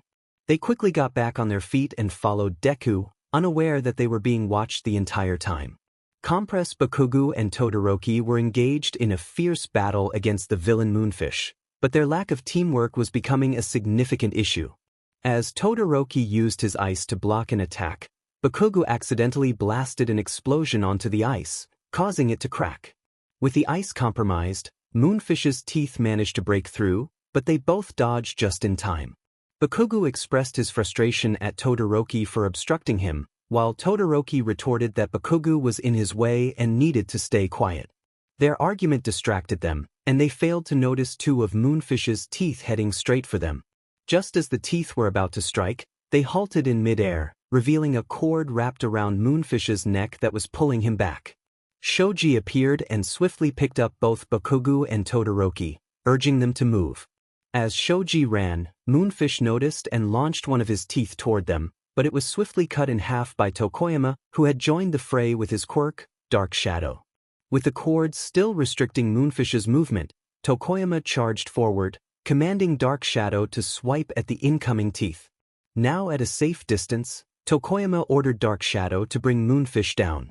Dark Shadow began to break the teeth that supported Moonfish, causing him to lose his balance. With one final powerful swipe, Dark Shadow shattered a large number of teeth, pulling Moonfish down to the ground. As Moonfish attempted to unleash more teeth, Deku emerged from the shadows of the forest, leaping into the air with his bow staff raised high. He struck Moonfish on the forehead, knocking him out cold. Deku stood over Moonfish's unconscious body, contacting Mei for assistance. He informed her that he had defeated another villain and needed her to ensure Moonfish didn't escape. Mei confirmed she was on her way. After finishing the call, Deku noticed Tokoyami watching him. Tokoyami explained that they had come to help. Deku thanked them but urged them to get to safety, as some of their friends were still in the forest. Tokoyami insisted they wouldn't leave until everyone was safe and offered their help. Just then, Shoji appeared from behind a tree, still carrying Bakugo and Todoroki. Bakugo protested vehemently, demanding to be let go. Shoji complied, dropping Bakugo unceremoniously, which only fueled Bakugo's anger. Todoroki was placed gently on the ground. As Bakugo stood up, he noticed Deku and was momentarily surprised by his presence. Bakugo, still fuming, turned to glare at Deku, who had been relieved that Bakugo was unharmed. Tokoyami introduced Deku as their ally, the vigilante known as the Crow. Bakugo scoffed at the idea of needing help, insisting he could have handled the villain alone. When he turned back to face Deku, he was startled to find him much closer. Deku warned Bakugo that he was in danger, shocking everyone, especially Bakugo. After Deku explained the situation, the group was stunned to learn that the villains had targeted Bakugo specifically. With this new information, they resolved to protect him, and Deku decided to scout ahead for any potential ambushes. He instructed Mei to keep an eye on Bakugo and the others, which she was eager to do. As Deku navigated through the forest, he suddenly heard a scream. Looking up, he saw a girl soaring through the air. Without hesitation, Deku crouched and leaped into the air, propelling himself high enough to respond to the situation. Deku carefully lifted the girl into his arms. As she opened her eyes and looked at his masked face, He gently set her down on her feet after landing on the ground. He noticed her arm was injured and reached into one of his pouches to retrieve a roll of bandages, which he handed to her. He asked if she was okay, and she responded with gratitude, but expressed concern for her friend who was in danger. Deku insisted she stay put while he went ahead to save her, reassuring her that a group of her classmates was on the way. She agreed to follow his instructions and pointed him in the direction of her friend. Deku took off in the direction she indicated. Upon arrival, he saw a girl trapped against a tree, while another girl pinned her there. The girl who was pinning her suddenly brandished a knife, preparing to strike. Deku quickly shot his grappling hook toward her, wrapping it around her wrist just as she noticed him. With a swift pull, he freed the pinned girl, but the attacker turned and flung 2 knives toward him. Deku had to let go of the grappling hook and bent backward to dodge them. As the knives flew past, he quickly regained his stance and prepared for the next attack. The girl, Toga, rushed at him with slashes, but he managed to evade her strikes. Deku executed a backflip, kicking the knife from her hand and creating some distance. He then pulled out his bow staff, but noticed Toga was now just watching him instead of attacking. She remarked on their previous encounter, and he remained silent, waiting for her next move. Without warning, Toga launched 4 syringes at him. Deku deflected them with his bow staff, but felt a sudden pain in his leg as a knife embedded itself in his thigh. Confused about how she had managed to hit him, he prepared to defend himself as she charged at him again, slashing with 2 knives. He blocked her attacks, but she grew faster with each strike. Realizing he needed space, he stepped back, but the pain from his leg hindered him. Toga seized the opportunity to tackle him to the ground, pinning him with a knife at his neck. She warned him not to move, and he lay still, waiting for the right moment to escape. Toga gazed into his eyes, intrigued by the familiar look behind his mask. Just as she reached for his mask, a tongue wrapped around her and tossed her aside.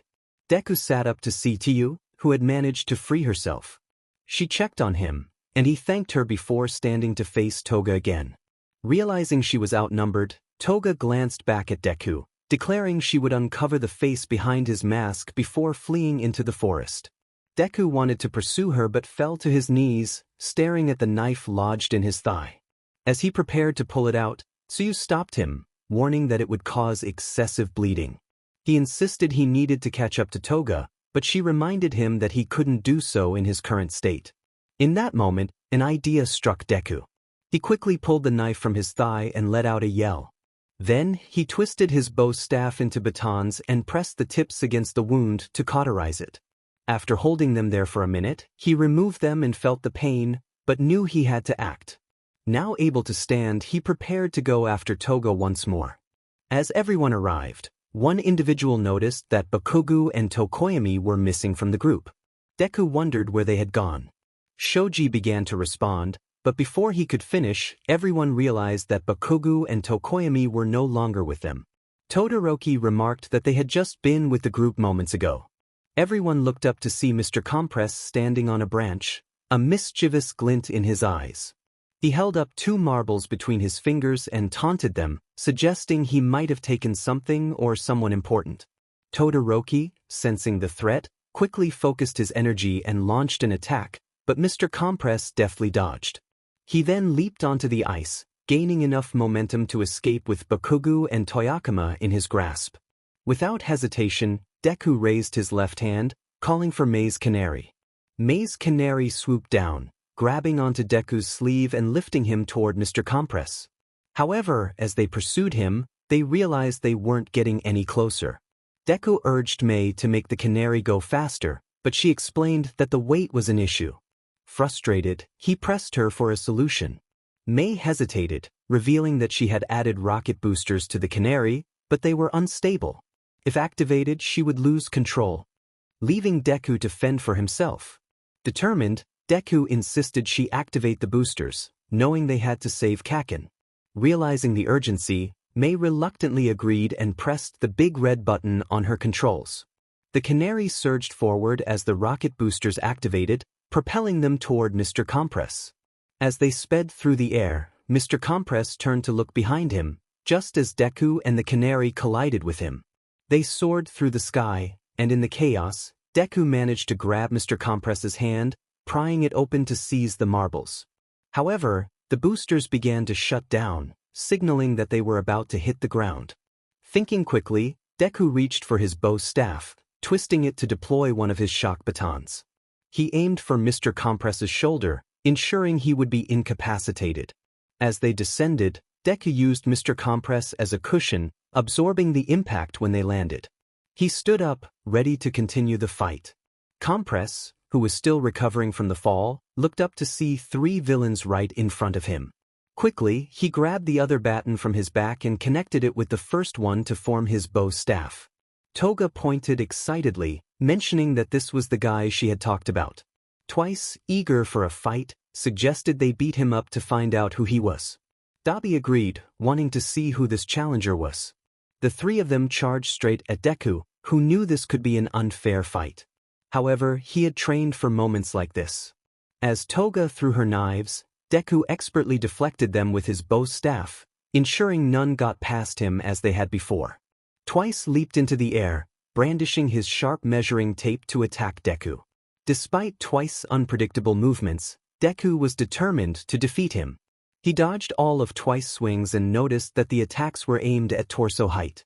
Seizing the opportunity, Deku ducked to avoid the measuring tape and pulled out his grappling hook, shooting it straight at Twice's left leg, where the cord wrapped around his ankle. Deku declared that he had Twice now, pulling the grappling hook back and causing Twice to fall onto his back. Twice groaned, claiming he thought he had broken something. As he lay there, Deku jumped into the air and struck Twice in the stomach with the end of his bow staff. Twice curled up in pain, and Deku turned to face the remaining villains. Dabi remarked that Deku was tougher than he looked, while Toga expressed her eagerness to discover who was behind the mask. Dabi suggested that since Toga had faced Deku before, she should take him on. Toga, excited, charged at Deku again, throwing her knives. Once more, Deku deflected them with his bow staff. Toga then lunged at him with a knife in her right hand, gleefully stating that she was hoping to take his blood this time. Deku responded that she wouldn't be taking his blood anytime soon. As Toga moved forward, Deku swiftly sidestepped and tripped her with his bow staff, causing her to fall. He quickly got behind her, pinning her down. Dabi warned Deku that he should let Toga go. When Deku asked what would happen if he didn't, Dabi threatened to burn him to a crisp, urging him to make a wise choice. Realizing he had no way to turn the tables, Deku released Toga and stood before Dabi. Dabi then demanded to know who Deku was and why he was there. Deku introduced himself as the Crow, stating that he was there to stop each and every one of them, especially their leader.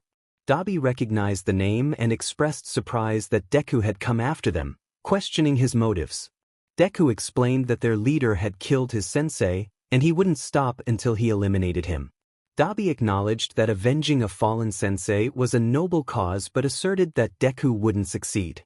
As Dabi's palm began to spark with blue flames, he prepared to attack, but before he could unleash the fire, he was struck in the head and fell to the ground. Deku looked over to see Mei's canary, damaged but still operational. Mei confirmed her presence and asked if she had hit Dabi. Deku affirmed that she had. Mei expressed relief that the canary had enough power left to assist. Deku thanked her, stating that without her help, he might have been defeated. Mei then inquired if he had rescued the 2 students. Deku assured her that they were safe in his hands. Mei suggested they leave immediately. Just as Deku was about to respond, he heard a light laugh. Turning to his left, he saw Mr. Compress slowly getting up, still chuckling. Mr. Compress taunted Deku, revealing that the students he thought he had saved were not actually with him. Confused, Deku watched as the marbles in his hand transformed into melted ice, dropping to the ground. Mr. Compress revealed that he had been holding on to the students the entire time. In a swift motion, Mr. Compress pulled out another marble from his sleeve and threw it at Deku. The marble vanished, transforming into a tree that shot toward him.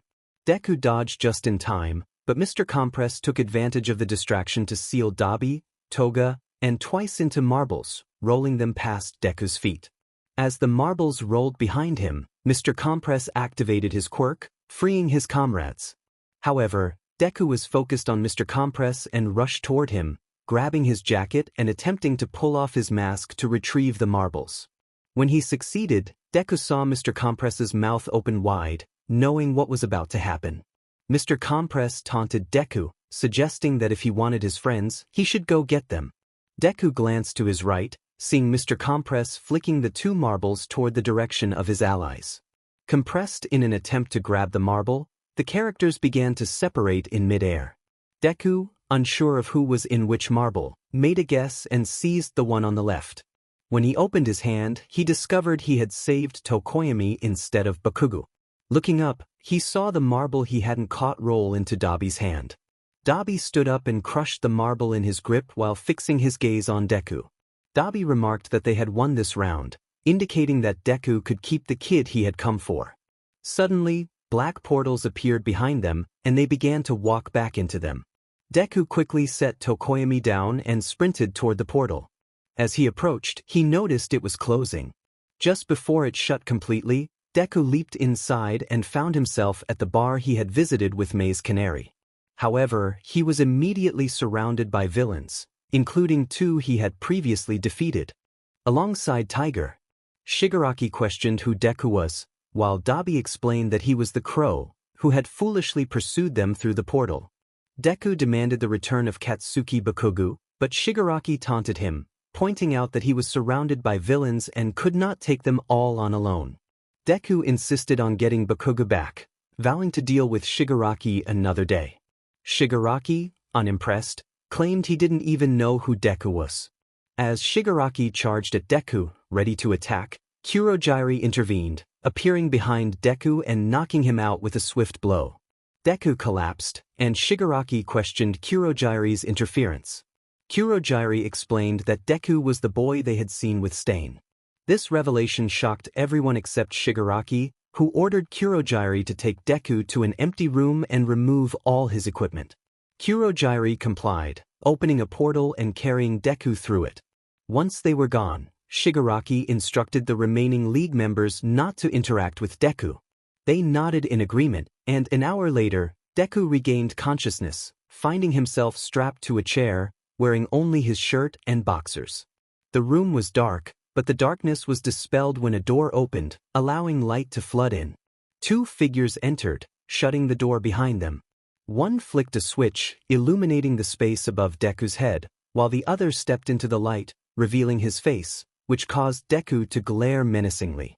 Shigaraki questioned Deku's stare, but Deku remained silent, continuing to glare. Shigaraki, frustrated by the lack of response, stated that he had ways to make Deku talk. Suddenly, he struck Deku across the face. Instead of showing pain, Deku continued to glare, which only angered Shigaraki further. He began to strike Deku repeatedly, the assault lasting for several minutes until Shigaraki, out of breath, noticed that Deku had stopped glaring and was now looking down, blood trickling from his mouth. Shigaraki expressed disappointment, expecting more resilience from one of Stain's followers. He then dragged a wooden chair to sit in front of Deku, telling him that if he answered his questions, he might keep him alive a little longer. Deku, understanding the gravity of the situation, slowly nodded. Shigaraki asked for Deku's identity, to which Deku replied that he was the crow. Kurojairi confirmed that Deku was the vigilante mentioned in recent news. Shigaraki, intrigued, remarked that he had heard of the crow but hadn't expected him to be the same person he had seen in Hosu, the city where the hero killer had fallen. This mention of Stain triggered a reaction in Deku, who lunged at Shigaraki but was restrained by the chair. Shigaraki smirked, noting that he had struck a nerve and asked whether Deku had come to rescue Bakugo or if he was there because of him. Deku slowly raised his head, making eye contact with Shigaraki, and admitted that it was both. "I came here for both of you," Shigaraki thought. He assessed the situation and remarked that, given Deku's current state, he wouldn't be able to do much. Rising from his chair, Shigaraki kicked Deku in the gut, causing him to cough up blood. Afterward, he approached the door and placed his hand on the doorknob but hesitated to turn it. "Kurojairi, I want you to attend to his injuries," Shigaraki instructed. "As you wish," Kurojairi replied. Once Shigaraki stepped out of the room, Kurojairi quickly began treating Deku's wounds. A few minutes later, Kurogyari finished and moved toward the door, turning off the light above him. As he stepped out, he found Shigaraki leaning against the wall.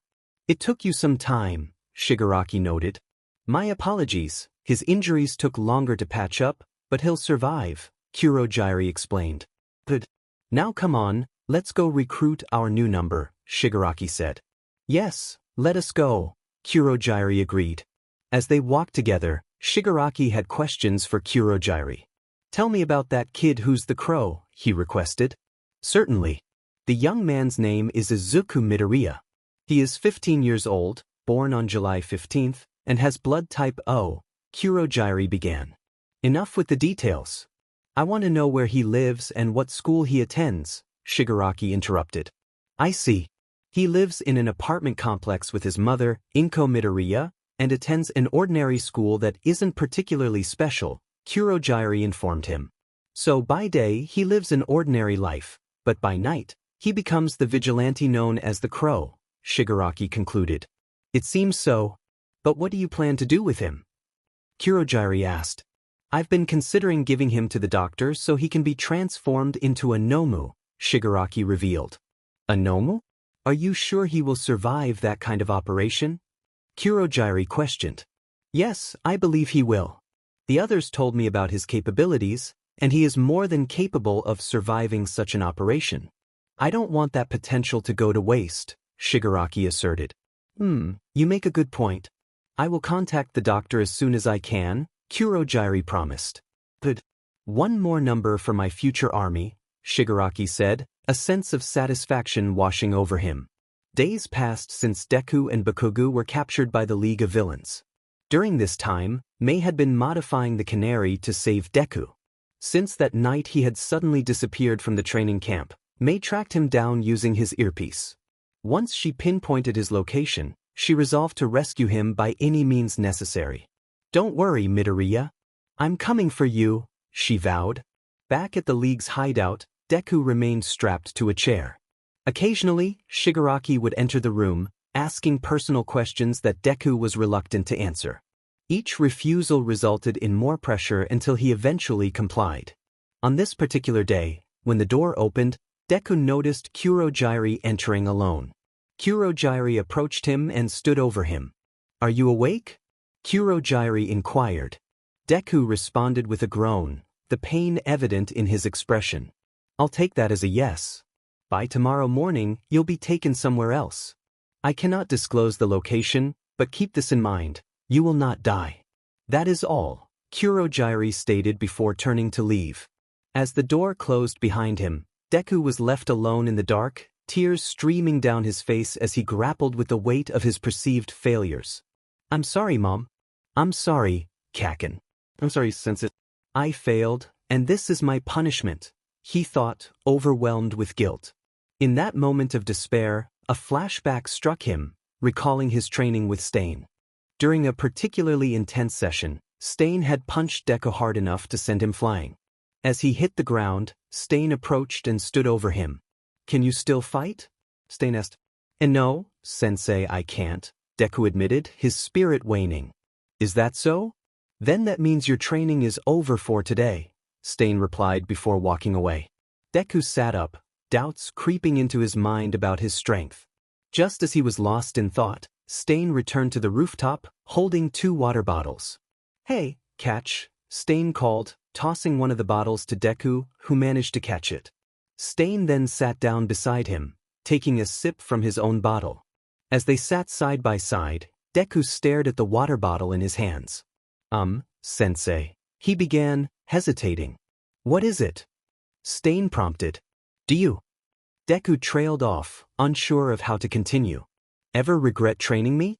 As Stain was about to take another sip of his water, he paused and turned his head toward Deku, who was looking up at him. Stain asked why Deku would say that. Deku, feeling a mix of anxiety and respect, expressed that he didn't mean to offend Stain. He felt inadequate compared to his mentor and worried he was wasting Stain's time. He began to say that if Stain wanted to stop training him, he would understand, but was interrupted when Stain playfully smacked him on the back of the head, telling him to stop talking that way because it upset him. With his hands behind his head, Deku felt Stain's hand on top of his head, prompting him to turn and meet Stain's gaze. Stain reassured Deku that he did not regret his decisions, especially choosing him as a student. He explained that he saw a bit of himself in Deku but recognized that Deku was his own person, which was the greatest thing he could be. Stain encouraged Deku, saying that while he might not be strong yet, he would be if he never gave up and kept fighting. Hearing those words lifted Deku's self-doubt, and he smiled, wiping away a couple of tears. He stood up and looked at Stain, still seated, and asked if they could continue training. Stain grinned and placed his hand on Deku's shoulder, agreeing to continue. Deku's flashback ended, and he composed himself, thinking about how even now, Stain was helping him. Just then he heard the doorknob being fiddled with. He raised his head slightly and noticed a shadow under the crack of the door. The door unlocked and swung open, revealing Toga instead of Shigaraki or Kurogiri. Toga greeted him playfully, calling him Mr. Crow.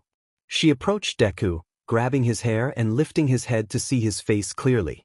Upon recognizing him, she grinned widely, noting how cute he looked despite his injuries. Toga leaned in closer, admiring him, and noticed a small cut on his left cheek. She leaned in, ready to lick the cut, but was interrupted by Kurogiri, who stood at the doorway, telling her that was enough. Toga reluctantly pulled back, asking if she could at least have a little taste. Kurogiri reminded her of Tamura's orders to keep her distance from Deku, and Toga agreed to follow his instructions. As she walked toward the doorway, she turned back to wink and blow a kiss at Deku before Kurogiri shut and locked the door. Now alone, Deku began to think of ways to free himself when he heard a familiar voice. Mei appeared, commenting on how Toga seemed to have a crush on him. Deku turned to see her standing there, relieved to see her. Mei reassured him that she was safe and had come to help him escape. She instructed her canary to assist in freeing him from his restraints. The canary hopped onto Deku's wrist and used a laser to cut through the metal braces holding him down. After a few minutes, the canary successfully freed Deku, and they broke the lock on the door to leave the room. Deku asked Mei if she knew where his equipment was, and she confirmed it was in a room ahead. They hurried to the room, and Deku kicked the door open to find all his gear laid out on a wooden table. Grinning, he began to put on his equipment and wield his bow staff. Now fully equipped, Deku was ready to confront Shigaraki and save Baku. As he made his way through the League of Villains hideout, he reached a door and heard voices on the other side. Gently placing his right hand on the doorknob, he twisted it slowly until it opened just enough for him to peek inside. He saw the League gathered around Bakugu, who was tied to a chair. Shigaraki asked Bakugu if he had decided to join them, to which Bakugu defiantly replied with a curse. Dabi commented on Bakugu's foul language, setting the stage for the confrontation ahead. Compress acknowledged the command, and Shigaraki expressed his confidence in the situation. Toga seemed eager to take action, suggesting that a little aggression might silence Bakugu. However, Kurogiri intervened, advocating for Bakugu's freedom from his restraints. Shigaraki insisted that treating Bakugu equally was essential, especially if he might join their ranks. Kurogiri reluctantly agreed, and Shigaraki directed Dabi to release Bakugu from the chair. Dabi nudged twice, prompting him to take action. Twice hesitated, feeling the pressure of Shigaraki's earlier command. Eventually, he complied and approached Bakugu, unlocking his restraints. The moment Bakugu was free, he swiftly pushed twice aside and charged at Shigaraki, unleashing a powerful blast that sent Shigaraki staggering back, causing one of his hands to fly off in the process. Bakugu then positioned himself defensively, ready for any retaliation from the villains, but Shigaraki raised his arm to halt their advance. Shigaraki warned Bakugu that he couldn't take them all on alone and suggested surrendering while he still had the chance. Bakugu scoffed at the idea of surrendering, determined to fight against them all. Despite his bravado, he was acutely aware of the overwhelming odds against him. He thought to himself that he needed to escape before they cornered him again. He considered making a break for the door behind him, but he knew they would pursue him immediately. His eyes darted to another door across the room, which was slightly ajar, revealing a figure peeking through. Just as he was about to focus on that figure, Shigaraki called his attention back. Shigaraki stated that Bakugu still needed time, instructing Mr. Compress to seal him again. Mr. Compress complied with the order, ready to follow through on Shigaraki's command. Compress was about to approach Bakugo when a container rolled by his foot, catching the attention of the others. Suddenly, the container spun around, releasing a cloud of red smoke that filled the room. Deku burst through the door, navigating through the villains to reach Baku. He grabbed Bakugo by the collar, pulling him closer. Deku asked if he was all right, and Bakugo acknowledged him. Deku handed Bakugo some earplugs, which he quickly put in. As the smoke cleared, the villains saw the crow standing next to Bakugo. Shigaraki demanded to know how Bakugo had managed to escape. Deku confidently stated that he had his ways and intended to leave with Katsuki Bakugo. Shigaraki angrily declared that it would be over his dead body. As he charged at them, a canary hovered above the League of Villains. Deku instructed the canary to act, and it let out a piercing shriek. The villains tried to cover their ears, but the sound was still overwhelming. Meanwhile, Deku and Bakugo, protected by their earplugs, dashed toward the door. Just as Deku reached for the doorknob, All Might and two other heroes crashed through the wall, sending debris flying. The canary was knocked out of the air, and the shrieking ceased. Deku and Bakugo turned to see the villains ensnared in branches created by Kamui Woods, while Gran Torino had taken down Dabi and Kurojari. The door they intended to escape through swung open, revealing Edgeshot with armed policemen behind him. All Might approached Bakugo, expressing his trust that he was okay. Bakugo replied that he was fine but didn't appreciate the help.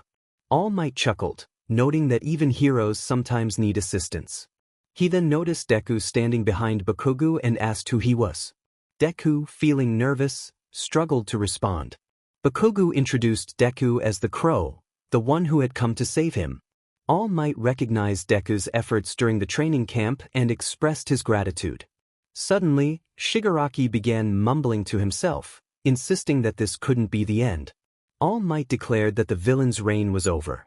Shigaraki shouted for his master, and black goop appeared, absorbing the League members and Bakugo. Deku and All Might reached out to save Bakugo, but it was too late. He vanished along with the villains. Nomus began to emerge on the streets where the police and other heroes were present. All Might seized the opportunity and jumped down to assist, while Deku stood frozen, having just reached for Bakugo. He then heard Mei's voice in his earpiece, asking if he was okay and what was happening. Deku informed her that Bakugo had been taken again, and Mei expressed surprise. When Deku asked how she knew, she revealed that she had placed a tracking chip in one of the earplugs he had given Bakugo, allowing her to track his location. Deku requested that she send the canary to guide him, but Mei explained that the canary had been damaged in the chaos. Just then, Deku noticed something flying toward him. As it landed, he recognized Mei, now wearing a mechanical suit with wings and a helmet with tinted orange visors. Mei introduced herself as Canary and urged Deku to join her in saving Bakugo. She extended her hand, and Deku smiled beneath his mask. He took her hand, and she activated the rockets in her wings, propelling them into the air toward Bakugo's location. It didn't take long for Deku and Mei to arrive at the scene where Bakugo was surrounded by the League of Villains and unconscious heroes. Among them stood a man in a suit with a helmet covering his face. Deku's focus was solely on rescuing Bakugo. Mei asked for their plan, and Deku admitted he wasn't sure. He considered that they might have a chance against the League but was wary of the mysterious man in the helmet. Mei agreed that they needed to come up with a strategy quickly instead of rushing in blindly. As they prepared to discuss their plan, Mei spotted something out of the corner of her eye. She pointed it out to Deku, who looked over and saw 4 people hiding behind a wall. He pulled out his binoculars to get a better look and confirmed that they were UA students. Mei recognized them as well, and they both realized that they needed to act quickly. Deku's goggles indicated that 4 students from UA were nearby. Mei wondered what they were doing there, speculating that they might be trying to save Bakugo as well. Deku agreed but expressed doubt about their ability to help. Mei pointed out that their plans to save only Bakugo were no longer feasible. Deku acknowledged the situation, emphasizing the need to rescue Bakugo and the others before anything serious occurred. After a brief moment, Deku and Mei devised a plan and set it into motion. As Bakugo fought valiantly against the League of Villains, Deku suddenly appeared above him and then right in front. Bakugo recognized the voice and was surprised to hear his nickname. Deku asked if Bakugo was okay, and Bakugo, recalling the boy he used to bully, asserted that he was fine and that none of the villains could touch him. Deku chuckled, suggesting they should escape together. Bakugo agreed but insisted they first deal with their opponents. As they stood side by side, Shigaraki grew frustrated and ordered his allies to stop them. The League members charged at Deku and Bakugo, who prepared to fight back. Mei, observing from a distance, caught the attention of the four students, who were startled but did not recognize her due to her outfit and voice changer. She introduced herself as Canary, the crow's partner. While Deku and Bakugo continued to fend off the League, All Might arrived, announcing his presence. All for One acknowledged him, and All Might noted that Deku and Bakugo seemed capable of handling themselves. This realization allowed him to focus on All for One directly. As the two powerful heroes clashed, Deku and Bakugo stood back to back, preparing for the League's next move. They exchanged words about their stamina, both determined to keep fighting. Suddenly, Deku pushed Bakugo away, prompting confusion. In an instant, Mei swooped in and lifted Bakugo into the air, successfully extracting him from danger. Shigaraki, furious, ordered his team to try to catch them, but Deku confidently stated that it was too late. Shigaraki confronted Deku with anger, threatening him. As Shigaraki charged, Deku took a deep breath, recalling the special technique taught to him by Stain. He focused intently, feeling the weight of his mentor's lessons. When he stepped forward, time seemed to slow, and Shigaraki halted in his tracks, paralyzed by fear. Deku challenged Shigaraki and the League, asserting his determination. Their opponents immobilized, he sprinted forward, taking down the villains one by one until they were incapacitated. Approaching Shigaraki, Deku knelt and lifted his head, confronting him about his role in his mentor's death. Shigaraki dismissed the accusation, taunting Deku about killing him like the hero killer would. However, Deku declared that he was not a killer and intended to bring Shigaraki to justice instead. As Deku stated that every story has an end, Shigaraki fell into an open portal. Deku reached out to grab him, but it closed before he could make contact. He looked around to see other villains being pulled into portals, realizing that the fight was far from over. Just then, Mei returned, swooping Deku off the ground and flying away from the ongoing battle between All Might and All for One. A month passed since that confrontation. Deku continued to fight crime on the streets, never ceasing his search for the League of Villains.